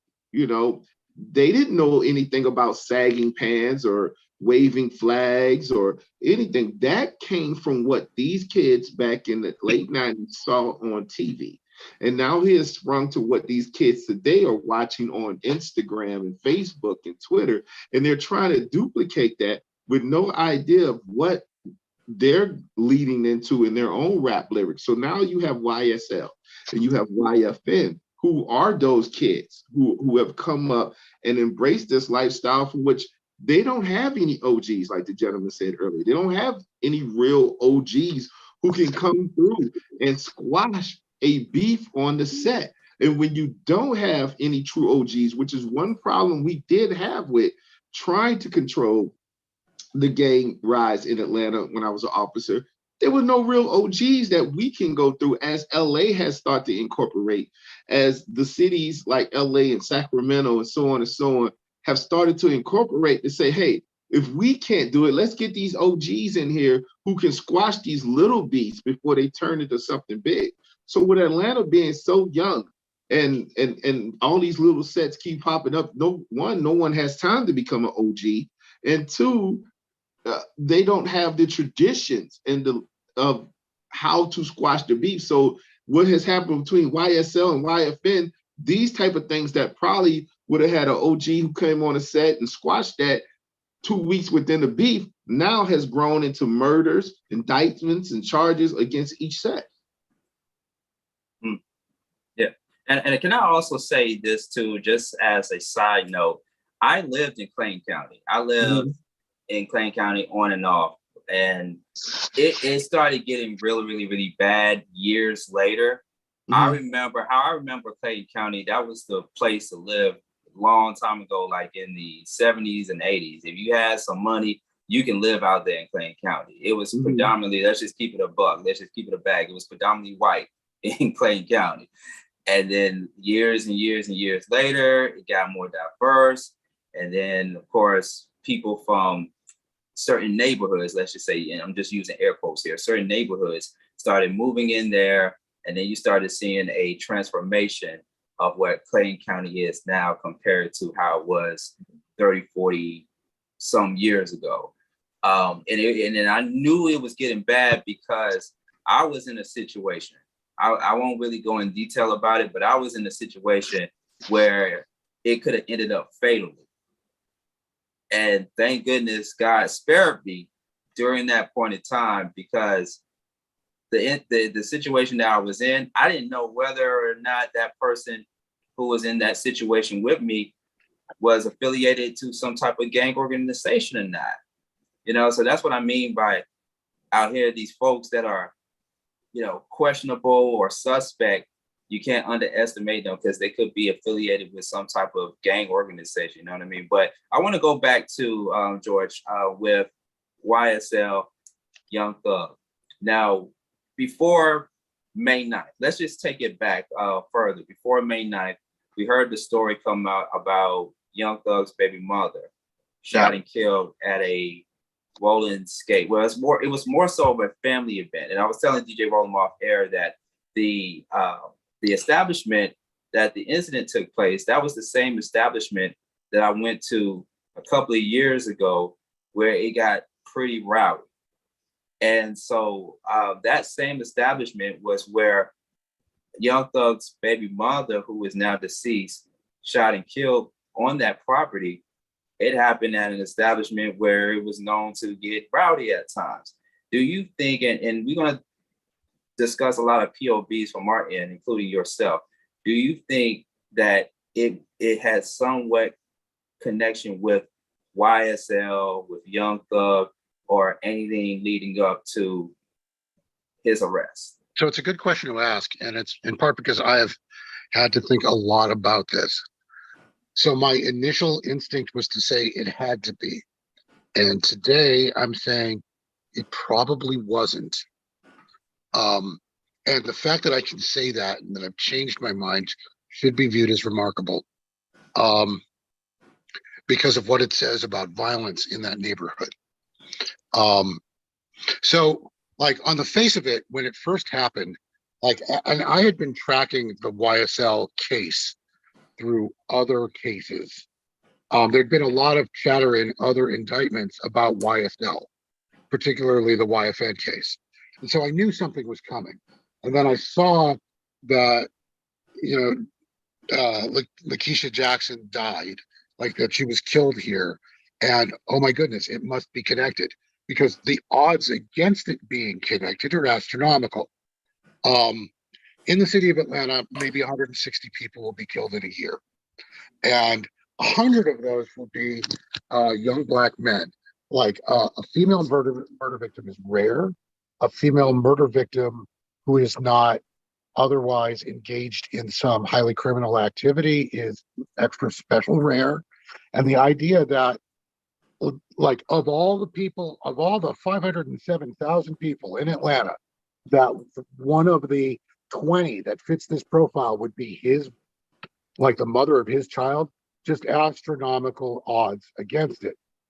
However, the police, after investigating, say that it was not connected to the YSL thing, that this was legitimately a beef between two people who were arguing over nonsense at a bowling alley, which speaks to how much nonsense is leading to murder in the city of Atlanta. Like just the other day, somebody got shot and killed over mayonnaise on a sandwich at a Subway on Northside Drive. And I look at that and I shake my head and like, what the hell is happening? The fact of the matter is, the police say this was unconnected. Until I see additional data on it, I'm going to accept that. In particular, because Young Thug's family contacted me and said, no, this was not connected to that. Like, you are out of your lane. And it's not that I want to have special respect for Young Thug's family, but they're also much closer to that crime than I am. I have to respect their perspective on it. They will know things that I don't. And so, okay. There's a lot of crime that's connected to the YSL stuff, but this might not have been one of it. Wow. I think it to me it's all political. To me, it's all political. Let me say why I feel like this is all political, right? So I remember when I was a little kid and WSB Channel 2 News did this whole campaign called Stop the Violence.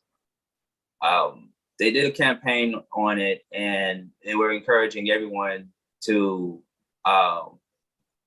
just make peace, stop the violence.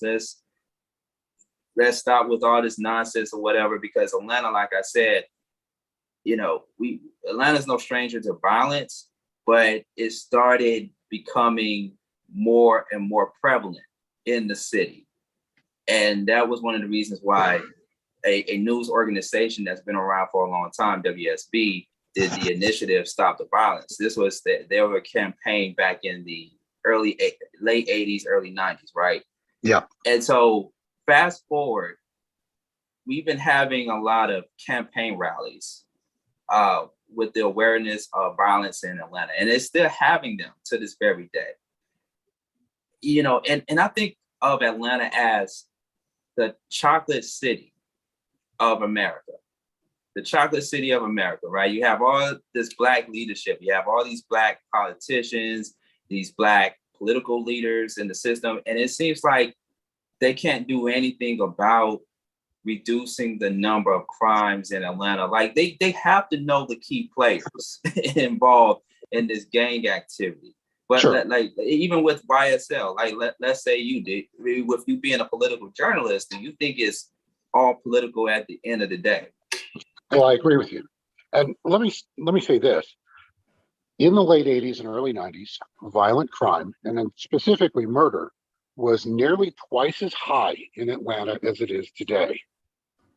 Violent crime started to fall in Atlanta around 1992, 1993, fell a little slower than the rest of the country, but then started to fall off a cliff after like 2001, 2002. And in 2019, it had a murder rate like 99 murders in a year. That was lower than it had been since 1960. Atlanta was safe. Atlanta, in fact, to be perfectly frank, Atlanta is still safe. It is safe. If you are not engaged in some sort of like violent criminal activity, if you're not trafficking drugs or trafficking women or, an active gang member, the likelihood of you being killed or involved with some sort of act of violence is, it's 10,000 to 1 against any act of violence, and like multiple hundreds of thousands to 1 against being killed. But because there's been this very sharp increase since May of 2020, it's become this political question. And it's a political question because listen to Brian Kemp as he's campaigning. Kemp's campaign is all about crime, crime, crime. You can't let those liberal Democrats not do anything because everybody's going to die, and lock up your daughters because there are scary black men around who are going to rape and murder them. Like that, this, like, you need a white guy with a gun, basically. Like this is his campaign. And my journalism for the last year has been in anticipation of that, in order to provide like real data, like an honest analysis of what's going on, so that people can answer that nonsense with real policy and honest information. But it is political. Like the response that we're seeing from the city hall and from the police department and from the district attorney's office and the sheriff's office and everybody else is intensely political. And that is why, because the 2022 gubernatorial election is likely to be decided by no more than 40,000 voters out of 5 million people. And like, if something someone says about this can move 15 or 20,000 people from one column to another, they're going to say it. And it's up to people like you and me to be able to have an intelligent answer when they do. Roland? Man, I just received a survey today, and I'm a very I'll say semi-political and whatnot, because I do try to pay attention and whatnot. I don't go with every single thing just because I am a Democrat. I'm happy to be one, but do I agree with every single thing they do? No, I do not. But there's certain things I know what Republicans have done and whatnot, and to me, they're looking out. Like what Democrats do is want to spend money, and what Republicans want to do is take care of their own. So that's how I see the two. But I received a survey, and it reminded me of what Stacey Abrams is doing with her campaign, and she needs to get a little stronger. It's not there yet. I guess hopefully it heats up in the next month or two. You're not the only one saying that, by the way. A lot of insiders are saying exactly the same thing. Yeah, because it's not tight enough. It's not good enough right now, because she's almost doing the same thing or not as good as the first campaign she did. So my thing is with Kemp is that, and this is the big thing, Georgia's in the South. We have a lot of southern states and a lot of people, especially from the North area, northern states, keep thinking like Georgia and other southern states are slow. They're not getting up to par to what the other states are doing and whatnot. And for some, not all, I mean, Sean Garvey's like one of this. Even though he's born and raised in Atlanta, he doesn't act like he's a true ATLian in a political stance, in my opinion. That's how I see him. Take that, Sean. Listen, I wasn't politically savvy until I would say the Obama era. I mean, to be quite transparent with you, because look, before Obama, I didn't care much for politics. My grandfather, God rest his soul, he told me years before he passed that he has given up on voting and the politics. He said the last real president, in his opinion, I know we're taking it beyond governor and mayor and beyond the local election, but he said the last real political leader in this country was John F. Kennedy.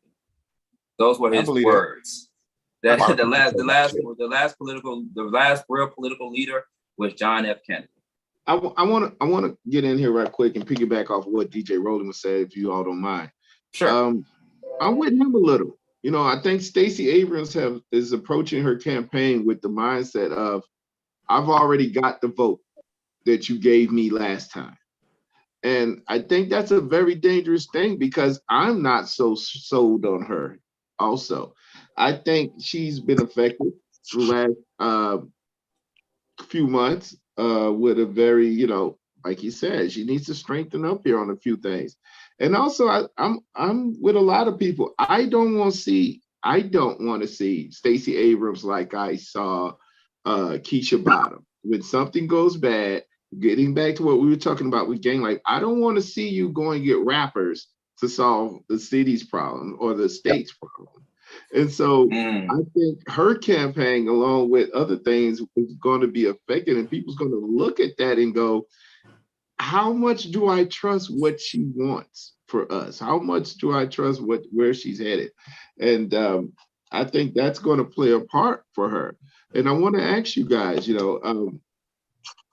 with this gang violence, and it is like George said, Atlanta is still a very safe city. Like I said, I policed in the Bluff in some of the toughest parts of the city for 17 years, and it wasn't that we had a big gang problem. It would be kids, they'll grow up, they'll get out of it, they'll get away from it.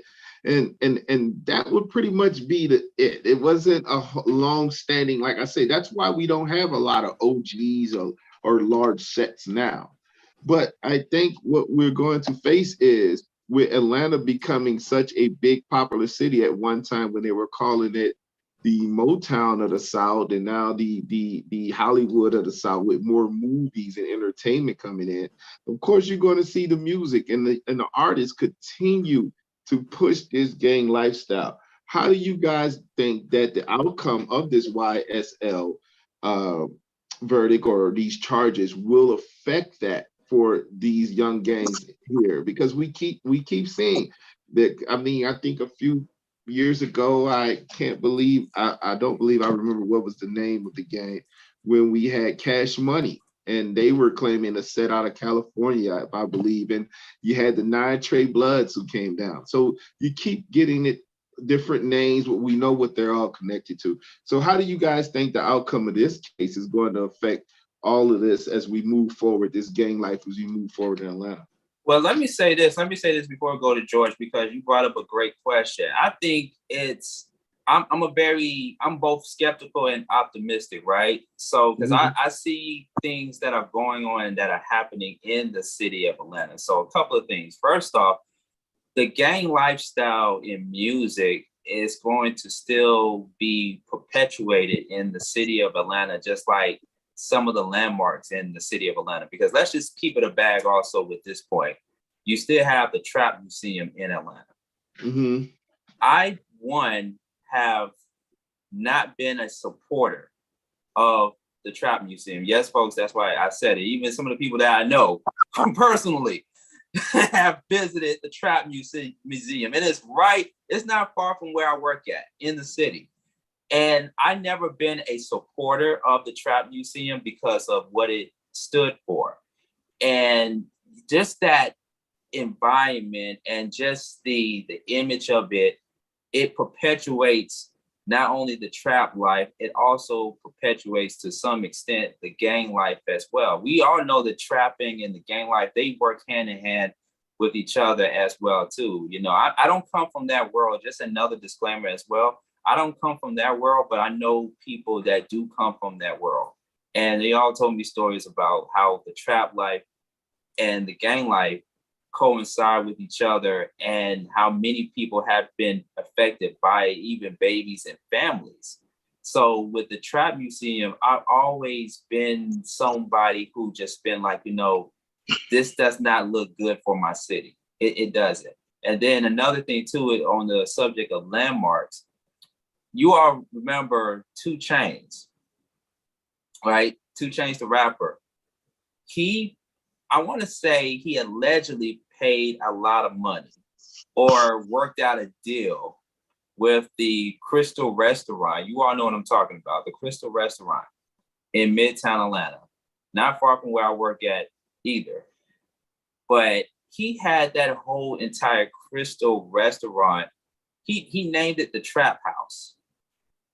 Now, that was only for a few months. Now, if y'all know what I'm talking about, whether you drive, like you're going towards Atlantic Station. It's that Crystal Restaurant where it was painted and decorated as 2 Chainz Trap House. It was his way of promoting and marketing his latest album. But you got a Trap Museum not far from the Crystal Restaurant. It's not the Trap House anymore, but you have a historic landmark like Crystals decorated as a trap house.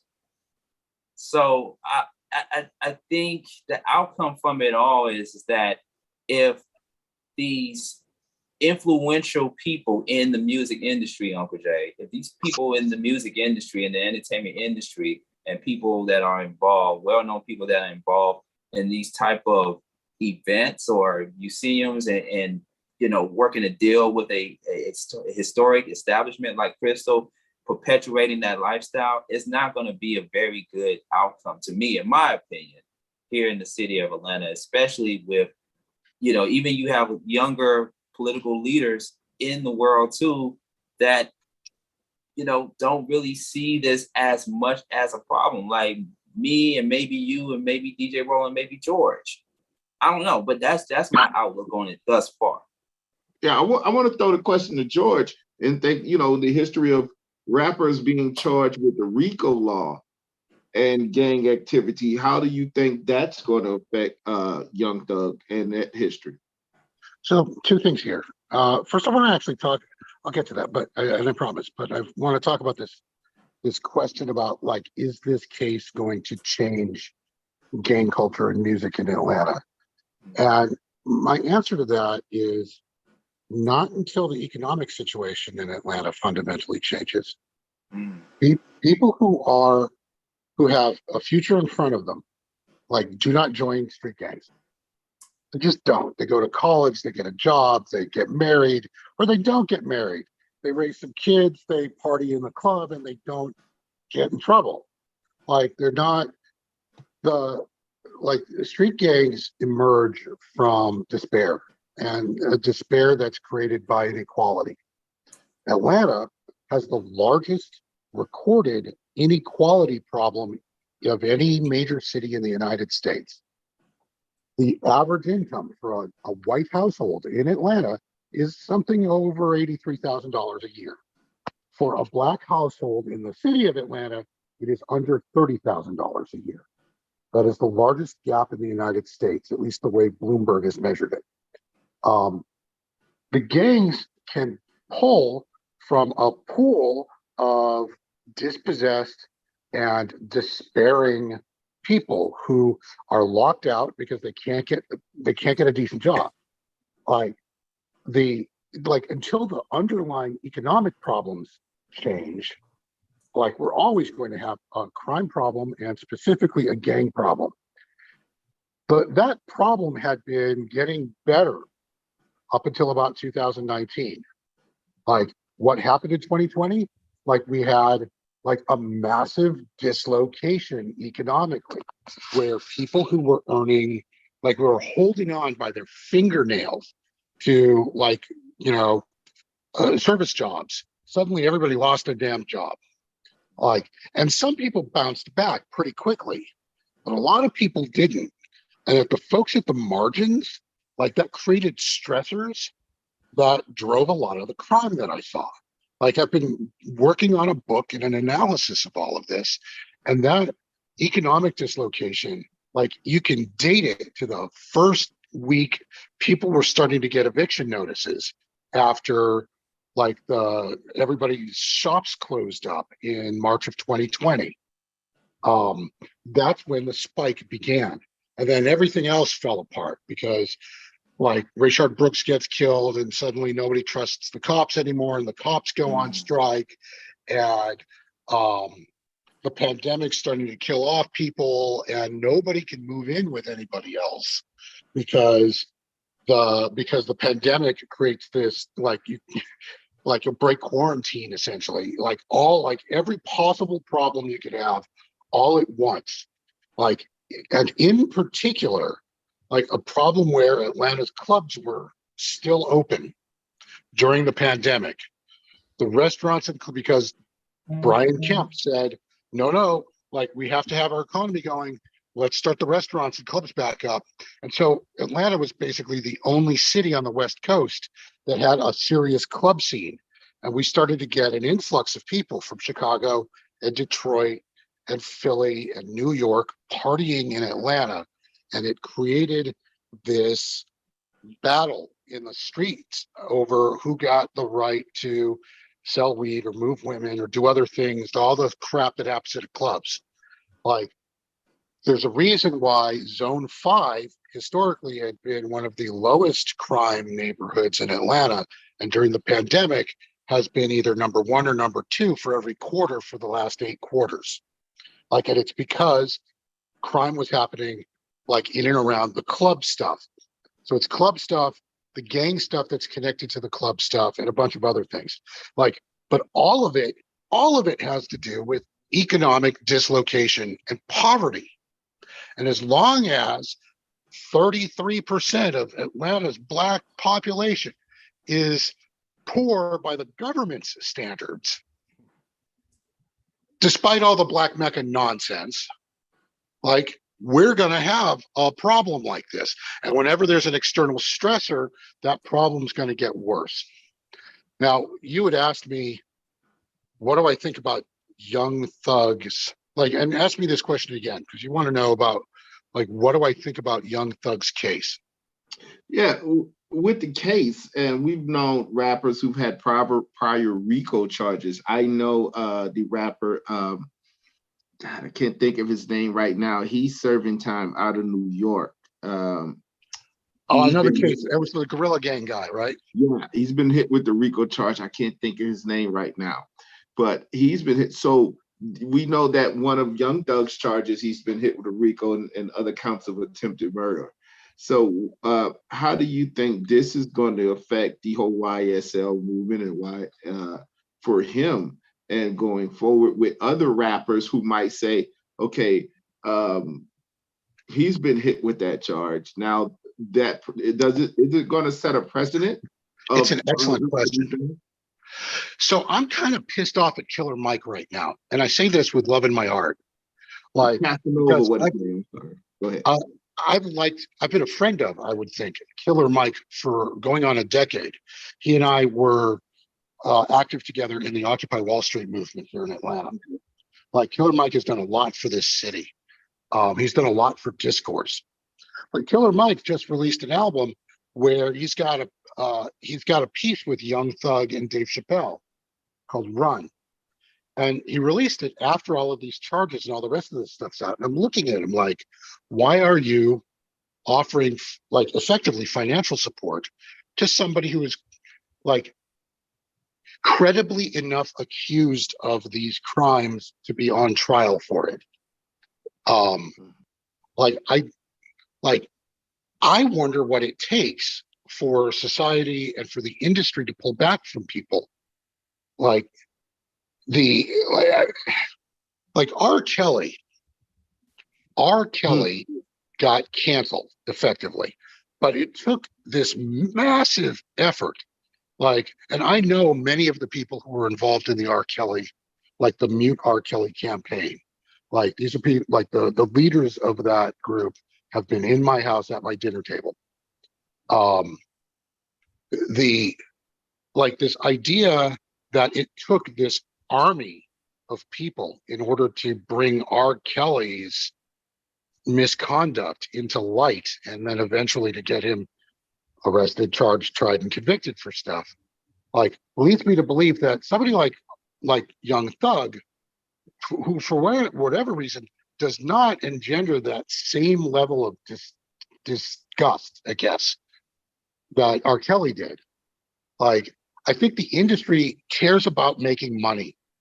And I think that their perception is that this stuff sells and it doesn't matter. It doesn't matter if he's actually a gang member or not. That's irrelevant. It's like that the music is more important than his personal conduct. Like, I as a journalist and a writer want to challenge that, but I'm realistic about what the public's ready to do. Well, do you think that's because, unlike R. Kelly, where he was accused of something that is repulsive in our eyes, the gang life has long been associated with rap life. So if you go back to the early rappers of NWA, Ice-T, and leading into the 90s, where you had a lot of rappers like MC8 and Spice One, that whole West Coast movement, Is it that we've just become where, hey, gang life and rap music go hand in hand? So when a gangster, so when a rapper is accused of anything associated with gang life, is that not just another like credit on his album? You know, executive producer, YSL member, you know, Pyru set member. You know, that's a strike in the positive direction for him. So I think you're right, and I also think that's problematic. Like, I mean, and it's like I didn't start off with this view, by the way. I've sort of come to it as I've been reporting through all of this. There's a double standard. Like the American public has a double standard about what kinds of conduct they will and will not tolerate. I think the murder of a young woman in a drive-by that was meant for someone else ought to provoke outrage. Like that's one of the counts in the case. Like they were trying to hit one person and they missed and killed someone else. Like that there's indiscriminate fire in other cases. Like somebody's mother's house got shot up at one point. Like YFN Lucci's mother's house was shot up twice. And Lucci's mother was injured in one of those shootings. Like, you're going to tell me that this is acceptable conduct? I don't mean you personally. I mean just sort of the spirits are going to say that this is okay if you're a rapper. Like, we're going to let this go. I'm still going to listen to your music and buy your albums. I have to challenge that. Like, I think that if we're going to be establishing some sort of public moral standard for millionaires and their conduct, and not just thug, I mean just anybody, like we're ready to boycott Chick-fil-A because of their support for anti-LGBTQ stuff. We've canceled Dave Chappelle because of transphobia. Like we get rid of people for racism and sexism and all sorts of other things. But a murder doesn't count? I don't understand that. I don't understand that. I think with you know, with rap music, it's expected to a lot of people as just what it is, a genre of rappers talking about crime, talking about trapping, talking about all this type of stuff, right? And it leads me back to what I wanted to also bring to everyone's attention regarding the rap scene in Atlanta, and just to, of course, make it clear to everybody, like, you know, the rap scene in Atlanta, which started in the early to mid 80s, right? And when people think of the earlier years of the rap scene in Atlanta, it was more so of bass music. It was more bass music, and then it later became crunk music. But in between bass and crunk, you had a plethora of R&B and rap music. Some people look at, you know, the years of the Criss Crosses and all of them as bubblegum rap music or what have you. But then, of course, you had Outkast and you had Goody Mob, the conscious side of the rap scene in the community in Atlanta. And then fast forward to now with a lot of the Atlanta-based rappers, the new Atlanta-based rappers and what have you. It just, and I keep using the word perpetuating, right? It perpetuates this whole, and I hate to use the word stereotypical, but it perpetuates this whole stereotypical that artists from Atlanta, like, they have to make it, they have to be well known, they have to be famous by rapping about catching a body or doing some type of song about trapping and stuff. And unfortunately, in a lot of those cases, is being funded by labels that are affiliated with the gangster lifestyle, right? And that also makes me think too, just to add on to my point, it also takes me back to Death Row Records. Tupac. You know what I mean? Like, Tupac wasn't really on that gangster stuff himself, but he got caught up in that because of Suge Knight. And, you know, that was all blood right there. I don't really talk too much about that organization. But that was all blood right there. Death Row and its affiliation with that particular gang organization. And you see what ended up being the outcome from Death Row Records. But you take in some of these cases, though, you take the good with the bad, because of course Snoop Dogg ended up being the owner or partially owner of Death Row Records. But you think of those record labels like Death Row Records to now YSL record labels and stuff, and how it helped funded these artists' careers. Like I said, I won't do any much name dropping, but because of this conversation being the center of Young Thug, it just makes you wonder if this type of thing is going to multiply, George, to more and more people who are involved in the drug game, who are involved in some type of gang activity. Like, are they going to come out? Is there a potential? I guess the question is there any type of possibility that there could be more people from that gang lifestyle that could come out with a record label that's associated with some type of gang organization? And then next thing you know, this artist puts out a record on the radio at the strip club, and it's like the hottest in the streets right now. Do you see a forecast of that happening in the near future? So I would use stronger language than you have to describe some of this stuff. I agree with you 100%. The short answer is yes, because there's a formula. There is a formula that is as powerful as the Nashville sound was to country western music that started in the 70s and 80s. Like the studios and the record labels know that if you put these and such sounds with these and such faces and this and such image, they can predict to some degree what a hit's going to look like. And it's just a matter of finding the right combination, but they know which ones to pull from. There are musicians that are in Atlanta that are still at least tangentially tied to the gang scene and tend to be connected to people who are getting into legal trouble. And the two that immediately jump to mind are Birdman and Gucci Mane. Gucci Mane with his 1017 record label tends to touch a lot of folks who end up shooting somebody. I got sort of an ugly email from the office of Len Blavatnik last week after my story ran in The Intercept, breaking down the Young Thug case.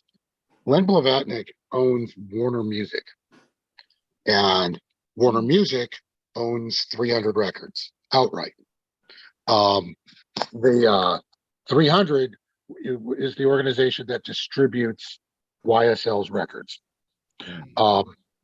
And basically he's irritated that I'm actually bringing his name up, like flat out. But the fact of the matter is, like, there are people at the top who are white and rich and would not walk in South Atlanta without two bodyguards armed, who are profiting from, a system, a formula that will put money in their pockets, even though that formula requires, to some degree, finding people who have street authenticity, folks where their credentials aren't going to be questioned because they've been living that life. And I'm using euphemisms, but you get me. As long as that formula works, we're going to keep seeing artists create record labels, pull in other artists, collab 8 Ways to Sunday, because that's how you build authenticity, and then release music that they think will hit. And that formula is part of the reason why so much Atlanta music sounds the same. Where the subject matter is so narrow. It's so narrow. I'm in the trap, I'm armed, I'm name dropping weapons, I'm name dropping luxury brands, I'm going to sleep with your girl, or she's going to try to sleep with me, but I don't really care. And if you get in my way, I'm going to shoot you. And I'm also great. And here are some drugs. Like, this is it. Like, I've just, like, that is the universe of musical subjects that fit the formula. Young Thug's father was in a Clubhouse chat talking about his son's career about a month ago, just after the indictments came down. And he said that they had tried to do other music, that they wanted things that were like, the word he used was uplifting, but just a broader spectrum of subject matter. And they got shut down because they weren't going to sell. It just Wow. didn't work. This, like, that formula doesn't break until, I think, you start going after the labels themselves, where the law starts to apply some liability for supporting artists who are engaged in actual acts of criminality. And that's the important thing, because I don't give a damn about the lyrics, and neither do you. I don't actually care what's in the music. Like, look, although don't get me wrong, I think, and here's when I talk about strong language. The way the music is being made right now is a minstrel show. It is done for an audience that is primarily white, because that's who buys records, and it is done in order to reinforce negative stereotypes about Black people, like, because they know they can sell that. And I'm not the first person to talk about this like this. Like, the person I think of is Spike Lee, who's been on and on about this for 20 or 30 years. Like, I think there should be a negative reaction to a minstrel show, but apparently we're not there yet. I don't think that minstrel show changes until you take money out of the pockets of the people who are profiting from it. And I don't see that happening unless there's a massive public boycott, which I don't think I'm going to be able to engineer, and I don't think anybody wants. Or people like Fannie Willis go, hey, look, like, you were putting money in these guys' pockets and you knew that they were shooting people. And so here's a RICO charge for you too. But are we there yet? I don't know. And it's one of the things I'm looking at with the Young Thug trial, is whether or not they decide they're going to jump the chain. Wow. Let me ask you guys real quick. As a former police officer, anytime we see a shooting of a young Black person, not just man, or any wrong done by a police officer, by in no way I'm defending it. But I will say, as a former police officer, I've experienced where we have a outrage and an outcry from the community against that murder and against that, wrongdoing, of whether it be we see a young Black man getting pulled over, or a young couple being harassed, or anything. Do you guys think that because of the promoted gang lifestyle by rappers, and because it's such associated with and glorified with the rap lifestyle, not only being a gang member, but having cars and women, why is that the reason there isn't the same outrage when these young gangsters have killed each other for years and done the same thing? They're innocent young people who have been caught in the crossfire of this gang lifestyle also. Why don't we see that same outrage, that same protest, that same anger when it happens to us? Or is it a fear of the gang? Or is it just because we've had such a longer bad relationship with law enforcement that whenever something happens with law enforcement, it's more like opening an old wound over and over again? But now, isn't it kind of becoming the same with gang life? Whereas another senseless gang violence. I mean, I come from a time, I remember 1989, where we had the East Coast and West Coast All-Stars with self-destruction, and we're all in the same gang. These were two songs that were made in 1989 to stop gang violence. And here we are in 2022, still talking about rappers and gang violence. So why isn't there the same outrage that we see? And don't get me wrong, all the outrage against police officers, even as a police officer myself, is warranted. I've been on the side against police officers. Bad police officers have to go. But why don't we have that same outrage against bad people in our community who strike up these gangs and promote these gangs, and these rappers who promote these gangs that are taking our young brothers from us? I think it's all of the above. I'll go to George. I think it's all of the above, to be honest with you. But it goes back to what I said earlier, because like I said, there was the Stop the Violence campaign, and then there were all these different Stop the Violence rallies in our community, and some of which I've been a part of, even the forums, the city forums, the community forums. I've been a part of them on solutions on how we can end the gang culture, to end the gang wars, how we can decrease violence and stuff. But it all goes back to politics. It all goes back to all things considered political. Because if Atlanta, if the city of Atlanta and the greater metro areas of Atlanta,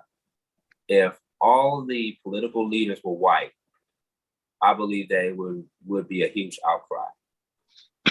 But because a lot of the political leaders are Black, you know, and to one of your responses, you know, the fear of the police, and we've seen what the police have done to Black people, primarily Black men and stuff, you know, it's just not really much of an outcry, just from my observation. But is that not just because, I'm sorry, it's not just because that, is it because also gang violence isn't happening in Buckhead? Is it because it isn't happening in Johns Creek or Peachtree City? I mean, you're not going to see it in Johns Creek or it's just, there aren't enough poor people running around. Exactly. Straight up. The and I always meant to say this, like, it is about poverty. It's not race. Like it is the poverty that's causing the problem. Yeah, I think you're right. It's all of the above. Like, and some of this is measurable. Like I pulled all the 911 calls for 2 months, like starting like 3 weeks before the Rayshard Brooks shooting, and then something like 6 or 7 weeks afterwards, because I was looking for a phenomenon and I found it. The day after the Rayshard Brooks shooting, there was a 30-something% decrease in phone calls to 911. And that drop, which, like, there was nothing like that drop historically, you know, in the records. Like that didn't recover for months and months and months. People stopped calling the police because they believed that the police could not be trusted to be fair, or to, you know, not shoot somebody if there was a phone call. There was essentially a civilian strike against police in that moment. And it was striking to me because historically the APD has had a very solid working relationship with the public relative to other police departments around the country. Like, their clearance rate for murders is sky high. And it's, I mean, like, so high that I'm suspicious high, like in the high 70s, low 80s. Like, and their clearance rate is high. And one of the things they attributed that to was a very solid working relationship with the neighborhoods and the public. And that relationship just burned to the ground, like, after the Rayshard Brooks thing. But like, when we're talking about the public perception of gangs, it's important to realize that the public is not a monolith. There are a lot of people have a spectrum of responses to things. And most people have a very negative reaction to gangs. Go figure. But there's a subset of people in Atlanta, primarily folks who are poor and Black, who perceive gangs broadly, but specifically the gangs that are associated with the music industry, as bringing money into their neighborhoods and providing opportunities to go mix a tape, to go work in production, to go work on crew, to help with concerts, to sell merchandise, to rap themselves. Like there's this, like there's been so much divestment in like the Black community of South Atlanta, like in communities that are poor. Because let's be frank, people who get a decent job, who've grown up in South Atlanta, tend to leave. They go out to Lawrenceville, or they go out to Cobb County, or somewhere else. And so what's left is an increasingly radicalized underclass of people who see gang members who are living the high life as Robin Hood figures, who are robbing from the rich and giving back to the poor. And again, that doesn't change. It's not everybody who thinks like that, obviously. It's just enough people where it's visible and we see it. And that's the purpose of like these like stop the violence rallies and all the rest of that. It isn't because those rallies themselves are going to stop the violence. Nobody actually thinks that somebody's going to lay their gun down because they saw a stop the violence rally. Instead, it's establishing what a norm is for behavior in a neighborhood. It's a group of people who aren't thinking like this, who say, I'm saying like, not us, not it, this isn't us. Like, and it's a message that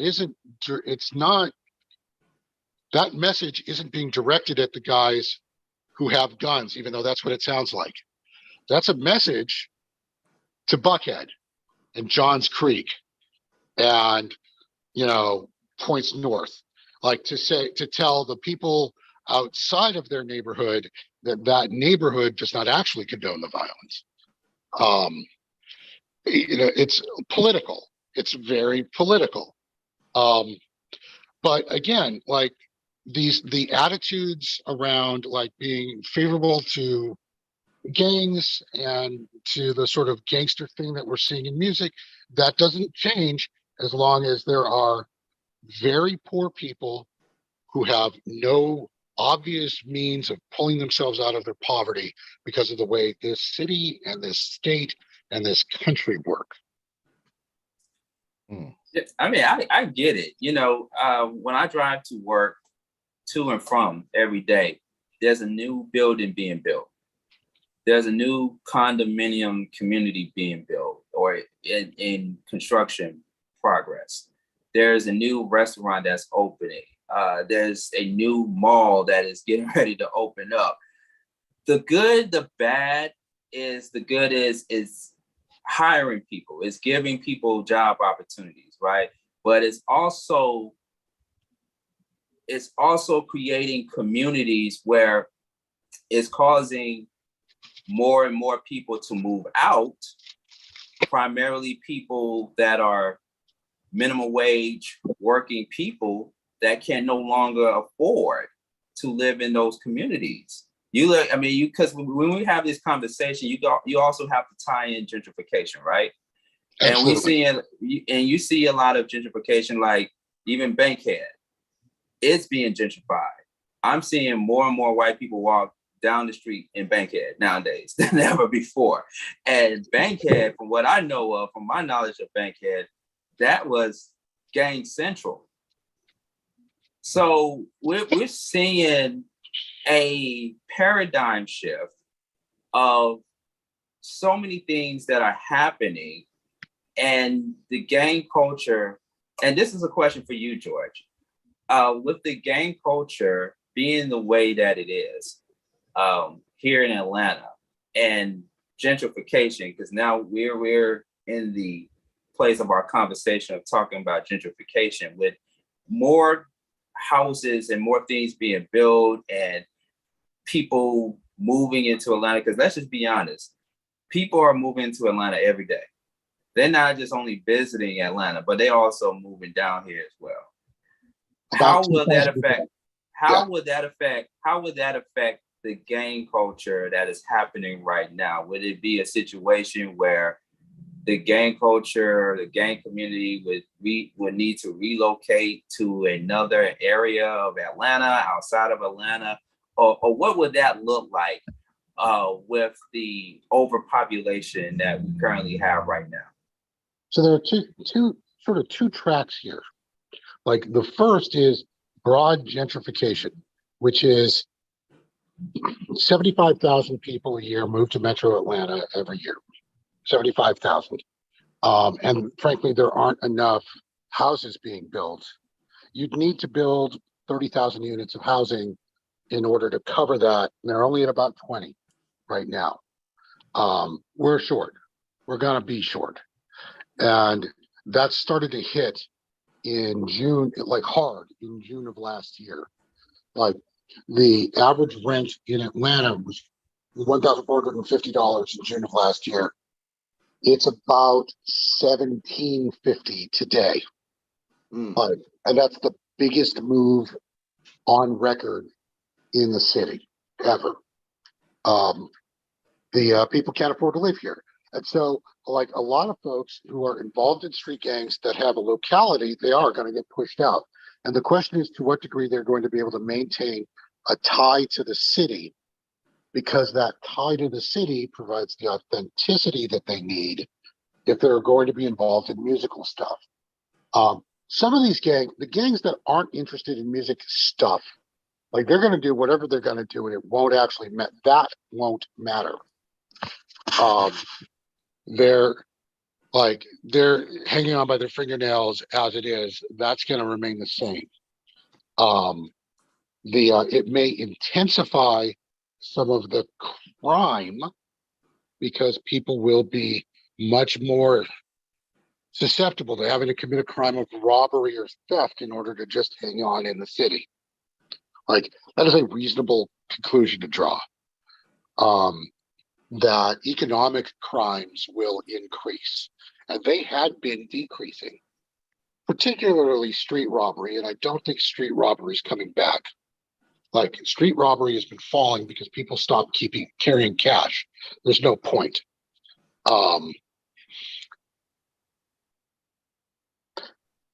The other side of this, though, the second sort of track are like of that 75,000, maybe 10,000 of them are Black. And of that 10,000, I would say as many as 1,000 people a year are moving to Atlanta in order to enter the music industry or that's no joke. The film or television. Yeah. Like Real Housewives of Atlanta, like CTI on TV, and like all of it. Like that, they're going to come in from outside and try to compete with people who are, quote, real Atlanta, unquote. And I don't think that gets better. I think that the rivalry intensifies. Because I think I have an MBA from Georgia Tech that I never use. And I'm going to use it right here for a second. Like there's a formula called Porter's 5 Forces that looks at what competition looks like in an industry. And one of the things that intensifies competition are barriers to entry, or the lack thereof. If there's no barrier to entry, if anybody can just come in and start doing a job, then like the rivalry intensifies in an industry. I honestly believe that some of the violence we're looking at is a reaction to 1,000 people coming into Atlanta trying to rap by local folks who don't want to dilute their one, like their selling point. Like they've got a brand, like Atlanta's a brand. Like, and if you could say you're a real Atlanta rapper, that's a brand you can carry. Like, but that still has to mean something. And so I think there are a lot of folks who are Atlanta street gang folks who look at that brand as something to protect potentially, at gunpoint. And I think some of what we're looking at is that. Yeah, we're getting ready to close out. Just to let you guys know, by the way, for those who are just tuning in to the Beat Break Morning Show, if you're tuning in very, very late, you are missing out on a lot of important information. We're having such a very important conversation on the gang culture, the gang activity, YSL, Young Thug in Atlanta, George Cheedy, right here on the Beat Break Morning Show, Sean Garvey, Uncle Jay, DJ Rolo. One other point I want to make too, before we go any further, before we get ready to close out. What are those? Oh, okay. It just came to my mind. ATVs. That has also been another. This is why I wanted to get you on live, because the people that have been on these ATVs, right? Are they somewhat connected to gang organizations as well? Because I've been hearing that as well prior to us doing this conversation. And for those that don't know what I'm talking about, or not from Atlanta, or haven't been living in Atlanta for the past few years, there's this big thing here in Atlanta where a lot of people, or primarily young African-American males, they get on these ATV vehicles and they pretty much just shut down the streets of Atlanta. Basically, they cause a lot of traffic. They hold up a lot of people driving behind them. They taking over the streets, basically. But do you think they have some type of connection with gang organizations or gang affiliations as well? So broadly, I say, I don't know. And more to the point, I don't think anybody does. And anybody who's claiming that they know the answer to that is probably lying to you. Because I've been trying to dig into that crap for about a year. And I don't the State Patrol doesn't have any sort of statistics on it that make any sense to me. Just a bunch of assertions about, oh, sure, they're gang members. And I'm like, all right, where's the record? Like, show me your evidence. And I get nothing. Like, it's possible, but I mean, and it's plausible in the sense that it requires some degree of organization in order to shut down, an intersection. But nobody's ever been able to prove that to me. Like, and I'm still looking. Like, I think that this might be just an Atlanta phenomenon. It's just a thing that people do in Atlanta. And it irritates the hell out of folks, and I get it. And on some level, and I say this with love in my heart for folks who are just incensed because they've got ATV guys up and down their street at all hours or whatnot. Like, if they're not shooting at you, I don't know if I care.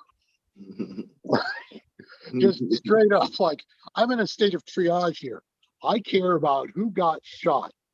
And unless the ATV guys are shooting people, I don't care about them. I know I should. It's crime. I should care about it. I don't care. I don't care. Here, fun fact. In fact, if you're listening to this and you're in your car and you're in DeKalb County, I want you to know that traffic enforcement in DeKalb County has basically ended. There really isn't any anymore.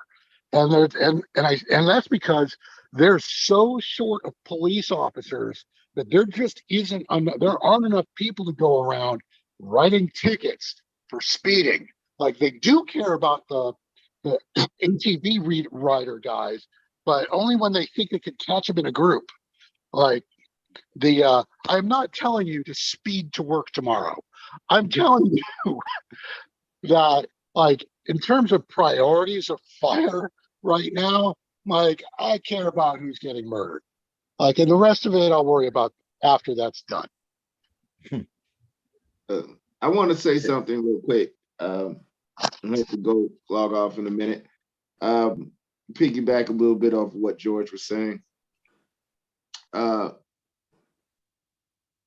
Guys, we don't get soft on because we have had a downflow of gang violence here in Atlanta. We are setting up right now what could be the perfect storm for a resurgence of gangs, which is, lack of police. When you've got the former police chief of Atlanta coming back to Atlanta and recruiting, just like George just said, hey, there are no police officers in DeKalb County. I'm a former police officer. I retired when I was 40 because they were no longer paying competitive pay, and it just wasn't beneficial anymore. You also have the economic system that of Atlanta now, where you have people who are going to be put out their houses. You have people who can't afford rent. You have people who can't afford gas and they can't get to work.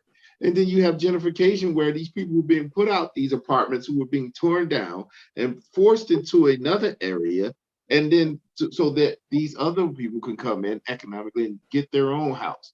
So when you look at those three elements coming together, listen, never underestimate the power of property. And I call it power because it's a powerful motivator when you're poor to go out and do something and push back against people when you feel like you're being bullied and pushed against. You're being pushed out by people coming into your neighborhood, you're being pushed out, you're being by the economy not being strong enough so you can't afford to stay where you've been for years. And also there's no protection against anybody doing anything against you because you don't have the police officers. So let's not underestimate these things that can happen very quickly. And very, very quickly, we can once again see a rise in gang violence. It might be down now, but let's not close our eyes to it and say, oh, because just like George just said, you can go through the cab, or leaves the cab, he said, right? And yeah, we know there's no traffic enforcement. I worked for Martyr. At Martyr in 2015, we had 300 sworn officers, including myself. Now there's barely 120. So what Wow. do you think's happening on the Martyr train? They're downsides. We went from 300 sworn officers, which included SWAT, K9, undercover, bicycle officers, motorcycle officers, detectives, to now barely 120. So when that's Wow. an opportunity for Wow. young gangs to come in and take back over, and crimes of opportunity are going to happen. So I'm going to leave you guys with this. Let's not underestimate the power of poverty and what that could do when you're being pushed out your homes, when you're being forced to live in an economy with ever rising prices everywhere, and then there's no police presence. So I'm going to leave it with that. So it won't be, maybe YSL disappeared, but guaranteed, if these three things continue, it might be who knows who tomorrow, a new YSL, a new YFN. So I appreciate you, Sean. Again, I have to go, but I'm going to leave Yeah. you guys. Good night. No, thank you so much, Uncle Jay. Appreciate it. Welcome back anytime on the morning show. We really appreciate your final thought on that, man. Thank you so much. Thank you, brother. All right. All right. Yeah, DJ Rollum. I'm going to give my final thought, but I want to hear yours. After hearing everything, to me, my biggest final thought is numbers. Numbers is the key of getting to on a good or bad situation. Numbers matter in this. If you can get enough people to follow you to do whatever it is, to me, it's to promote. Okay, when I say numbers, the civil rights movement, you had numbers because people got tired of what was going on and wanted some change and knew it was going to take some time. Small changes that happen over time. Street violence, the gang violence and whatnot. You got enough people following you, and then now we got social media that's liking those videos or whatever. And he's just talking about music videos, any videos that result in violence, like, ooh, look at that. Wow, wow, wow. Want to comment, blah, blah, blah, blah. And they have a nice beat behind it, get some lyrics that can flow and whatnot. Boom, you got numbers. People are going to purchase your music and whatnot. I think the point is to get more numbers in the positive note. If you can get more numbers in a positive note to go in the right direction, that's when I think change will happen. But we got to get the numbers because it's too many people into the negative number. When I say negative numbers, they're doing negative things. So until you get people doing more positive stuff and not just pushing it temporarily on the news media, and get that on a regular basis consistently and make it more, I guess, because people are into entertainment. that's what it look at. The music is entertainment, and if violence has come with it, hey, as long as it ain't me, I'm cool. But hey, sorry for that person. That's my point. Okay. Well, let me give my 2 cents on it real quick. Let's also keep in mind and just take it outside of YSL and Young Thug for a moment. The man who shot and killed Nipsey Hussle has been found guilty, 32 years of age. And just to remind people, Nipsey Hussle died from a dispute. The guy who shot and killed Nipsey Hussle, whose name is Eric Holder, 32 years of age, shot and killed Hussle in front of the Marathon clothing store, which that's the store that Nipsey Hussle owned in South Los Angeles in 2019, following a disagreement between the two, who were both a part of the local rolling 60s Crips gang. So back to YSL and Young Thug, even though those situations are totally different, they are still involving gang activity and gang culture and gang wars. I want this to be an example for the young African-American brothers coming up in Atlanta. Whether it's the water boys outside on those interstate ramps or on those back roads selling bottles of waters to people, to the kids that are potentially dropping out of high school. I want this to be a classic example of what could happen if you decide to join into a gang organization or to be associated with a gang organization just to sell records. You know, I remember once upon a time, a few years ago, when we was doing the Beat Break Morning Show, which we still are, but we were doing the Beat Break Morning Show on a different platform. And a man who I've known since I was a little kid from the same neighborhood that I grew up on, there was a man by the name of Joel, who was the founder and the organizer of an organization called the Night Fighters. And their mission was to go out into communities and do outreach programs, just their way of providing solutions to the problem regarding youth violence and even gang violence. And I remember he said to me, I can't remember, George and DJ Roland, if it was on record or off the record, but he said to me and the morning show crew that he had tried earlier in his years, he had tried to warn the powers that be or the local officials that there was going to be a rise of gang activity in Atlanta. And they didn't want to hear him. They didn't want to hear him. They didn't hear him out. They weren't really on the same page with what he was trying to warn them about. And, you know, fast forward to now, even with this whole YSL and this Young Thug thing, this is also a classic example of someone trying to do good in the community and trying to do good in the city of Atlanta. And at the end of the day, like we've been saying on and off during this conversation, it's all political. It becomes political when you have someone speaking out or speaking against gang culture, gang activity in Atlanta, and that person gets pushed to the back, or you keep telling them, well, I understand your concern, but our hands are tied. There's only so much we can do. But how many times a person in power is going to say that to someone speaking out when young people are at risk? A lot of young people are getting shot and killed out here. Families are being affected. Drug paraphernalia is still moving through the city of Atlanta. People are dying, especially by the hands of guns and other acts of violence. How much more can we take? How many more people are going to continue to speak out and speak against and get pushed back to the line because of situations like this? So that's my quick 2 cents. All right. George, you have the last word. Oh, no. I thought that was an excellent last word. I'm just grateful. It wasn't the best. It wasn't the best, but I just felt I had to get that off my chest, though. No, I think that's what people need to hear. I'm honored to have been on your show. Absolutely. Thank you. I'm honored that you took time out of your busy schedule to be on our show. And I felt like we kept you on longer than what we anticipated.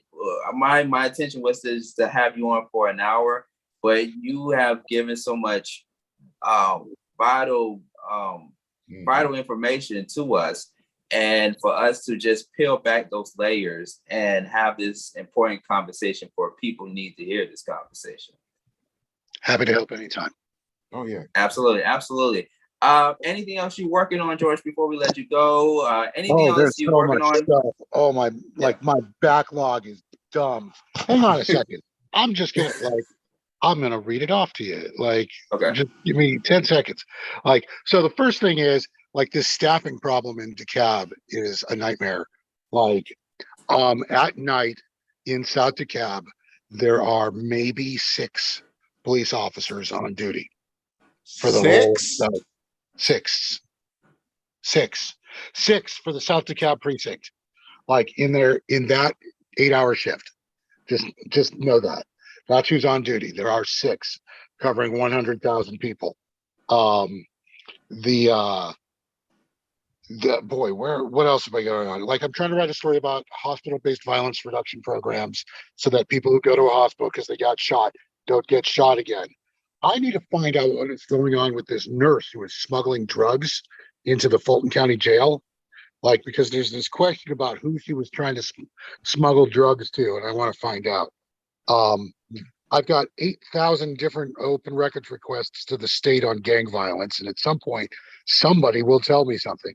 One of those cases that I'm trying to track down is this killing of Joshua Adetunji, who was the kid who was killed over at the Atlanta Fairgrounds a few months ago. That looks like a 15-year-old kid pulled the trigger, and there's a story there, because I'm trying to get at youth violence and what's going on with that. And there's a whole bunch of stuff there. The thug indictment lists 3 people as associated with the stabbing of Lucci, but Lucci only got stabbed by one guy. I want to know who these other 2 people are and what that was about. Yeah. The city's got a court watcher program that looks like it's nonsense. Trying to figure that out. The city's got a repeat offender program that looks like nonsense. I'm trying to figure that out.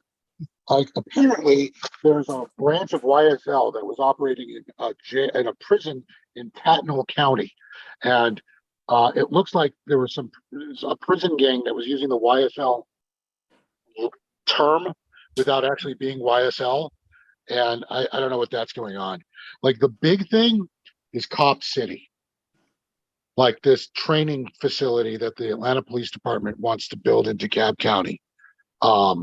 There's all sorts of shenanigans going on there.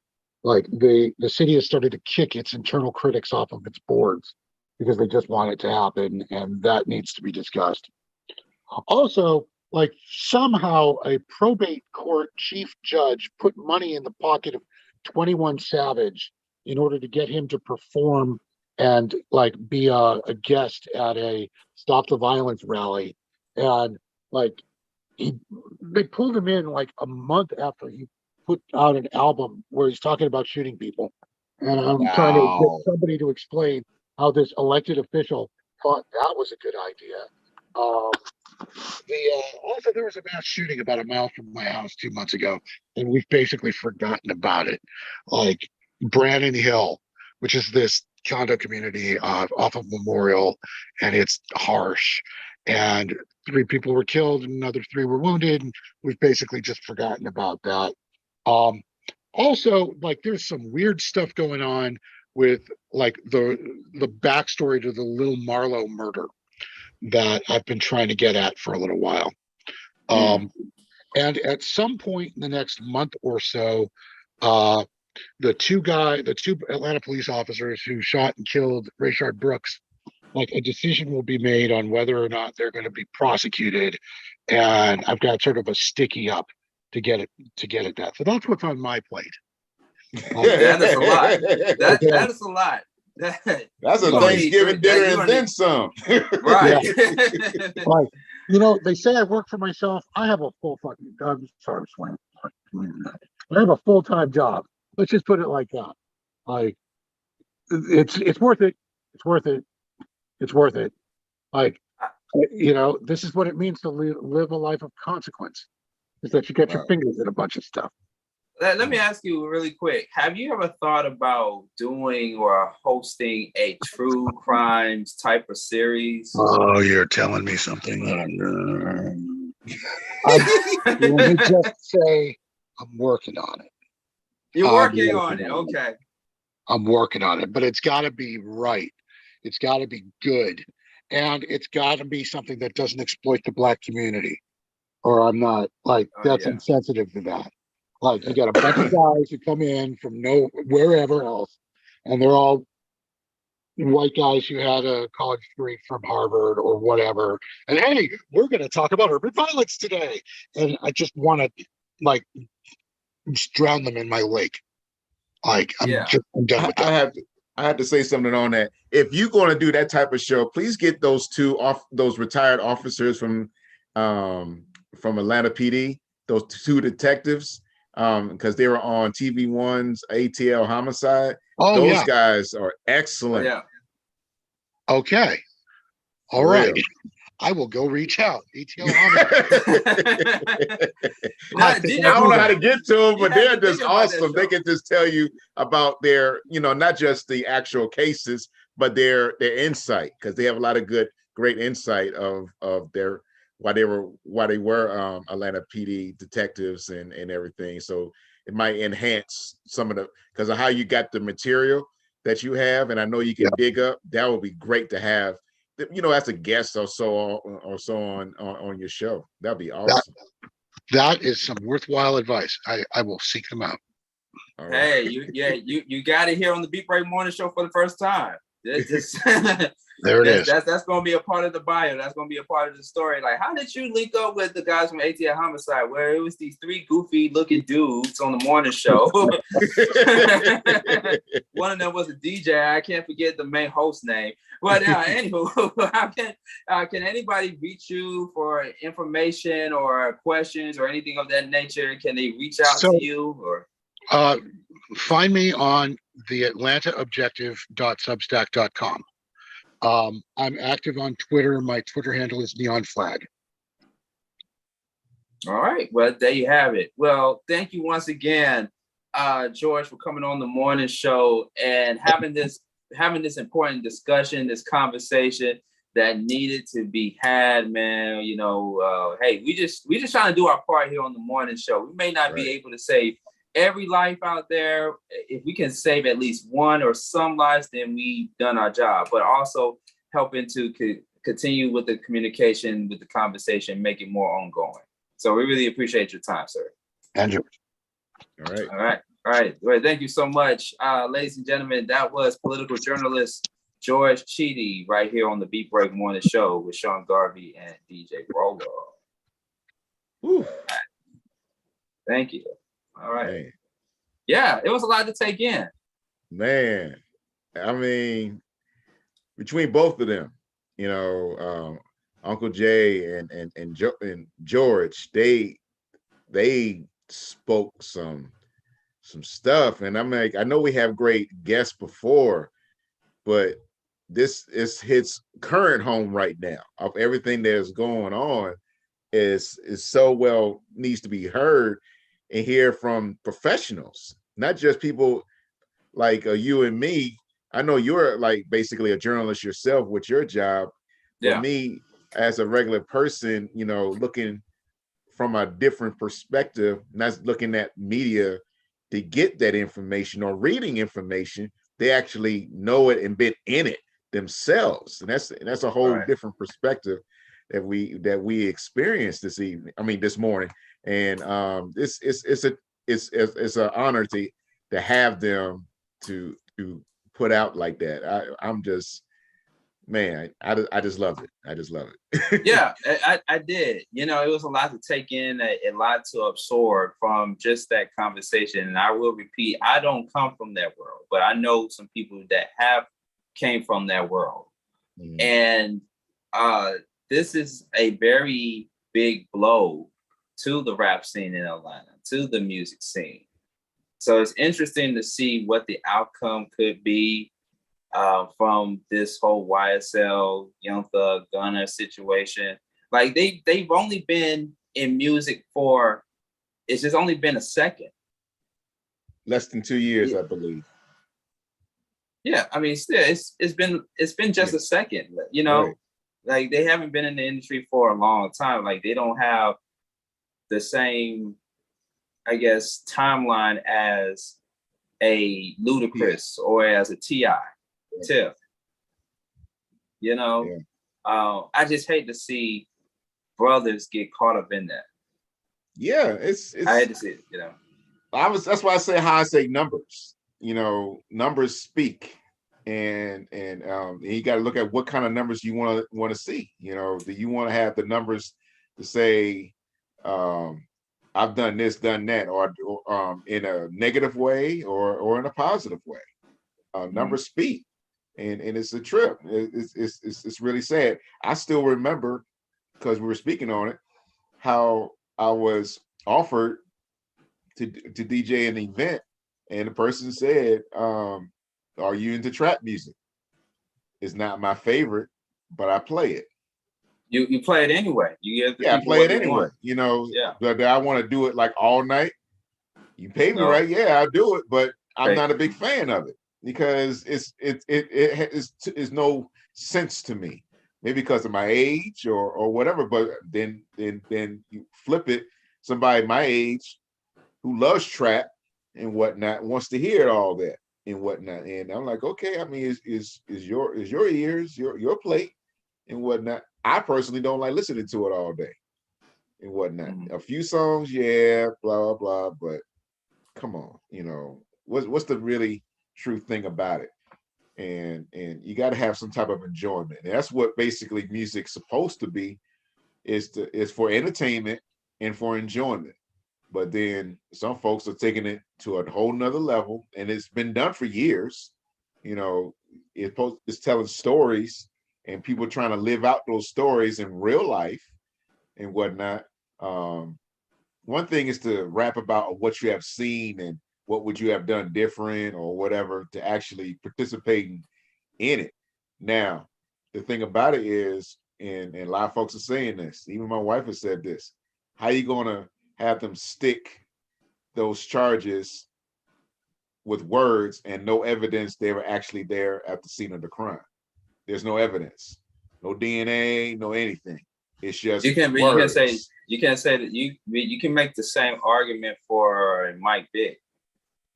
He wasn't at the scene of the crime with the dog fighting, but he still got charged and convicted and accused of participating or funding the dog fighting incident. Yeah, and I hear you on it. I hear you.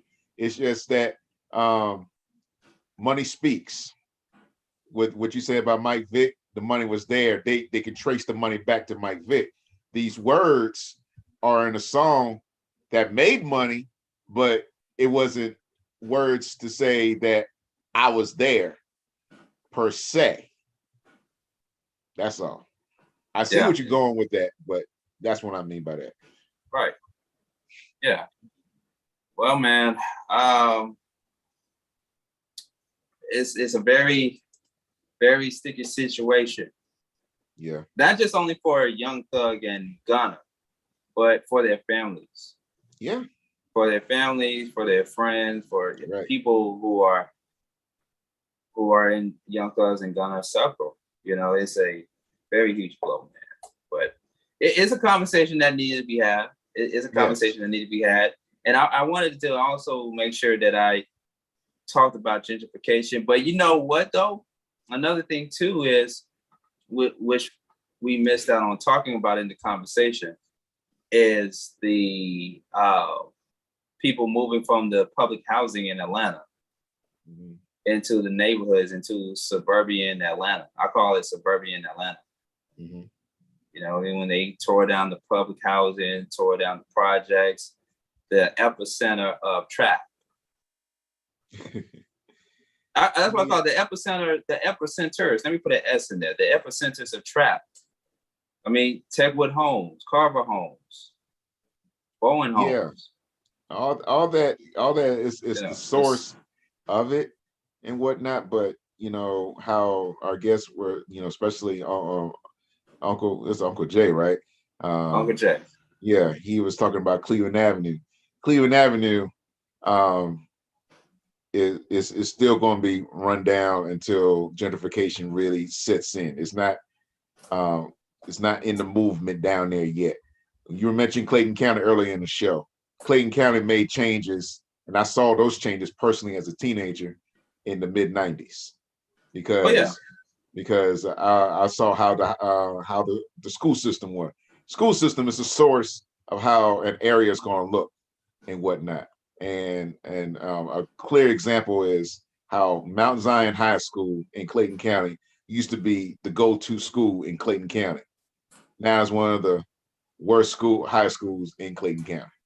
So it's sad. It's really sad how that county is it is where it is. I mean, me when I was a former teacher in Clayton County, I had 3 superintendents. 3. Okay. So that you know that something's wrong with that, having 3. Yeah. And whatnot in a 2 school year time, having 3. So I'm like, I'm just glad my son is not into that. That's one blessed thing. He is not into that trap music. He'll listen to it, but then he's not really into it. So, and then I have family members that are definitely into it and whatnot.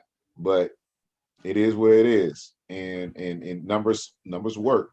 If it's, I know music's supposed to be entertainment, but sometimes they take it too far with their music. And Ice-T, the original OG of all of this, Ice-T, 60 plus years old, is telling folks to stop this BS going on right now because this is ridiculous. It's no use for it. You know, you can still make money and still be known, but don't worry about it the way you want to be known. That's how Ice-T talks right now. I mean, I follow him on Twitter and everything, and he reposts it on IG and just say, look, I know what I did. I ain't say what I did was right, but it does not mean you need to do what I did. So yeah. Shouts to Instagram handle SLHayes_speaks. She says, in my opinion, it's all about mindset. Until you believe you deserve better, you continue to perpetuate less than. Okay. Yeah. That's deep. What Yeah, were you deep. talking? Were you? I just want to make sure because she's on our Instagram at Beat Break Radio, or actually at Sean Garvey ATL. Is it pertaining to the subject we're talking about, or is it pertaining to something else? I just want to make sure we're on the same page because we're unfortunately, ladies and gentlemen, just a reminder, all of us were not able to be on Instagram Live this evening. We were on Zoom by way of our YouTube channel at Beat Break Radio under the Beat Break Morning Show. I know for some of you technical folks out there that are used to seeing us on Instagram Live at Sean Garvey ATL and sometimes at Beat Break Radio, I know some of you all don't want to go to YouTube and do all the work. Like, oh, I just want to stay here and just watch Sean Garvey. Well, we want you all to hear the important conversation, the profound, provoking conversation that we had tonight or this morning, whatever time zone you're listening to. But we will be back on IG, Instagram at Beat Break Radio and at Sean Garvey ATL as soon as time permits.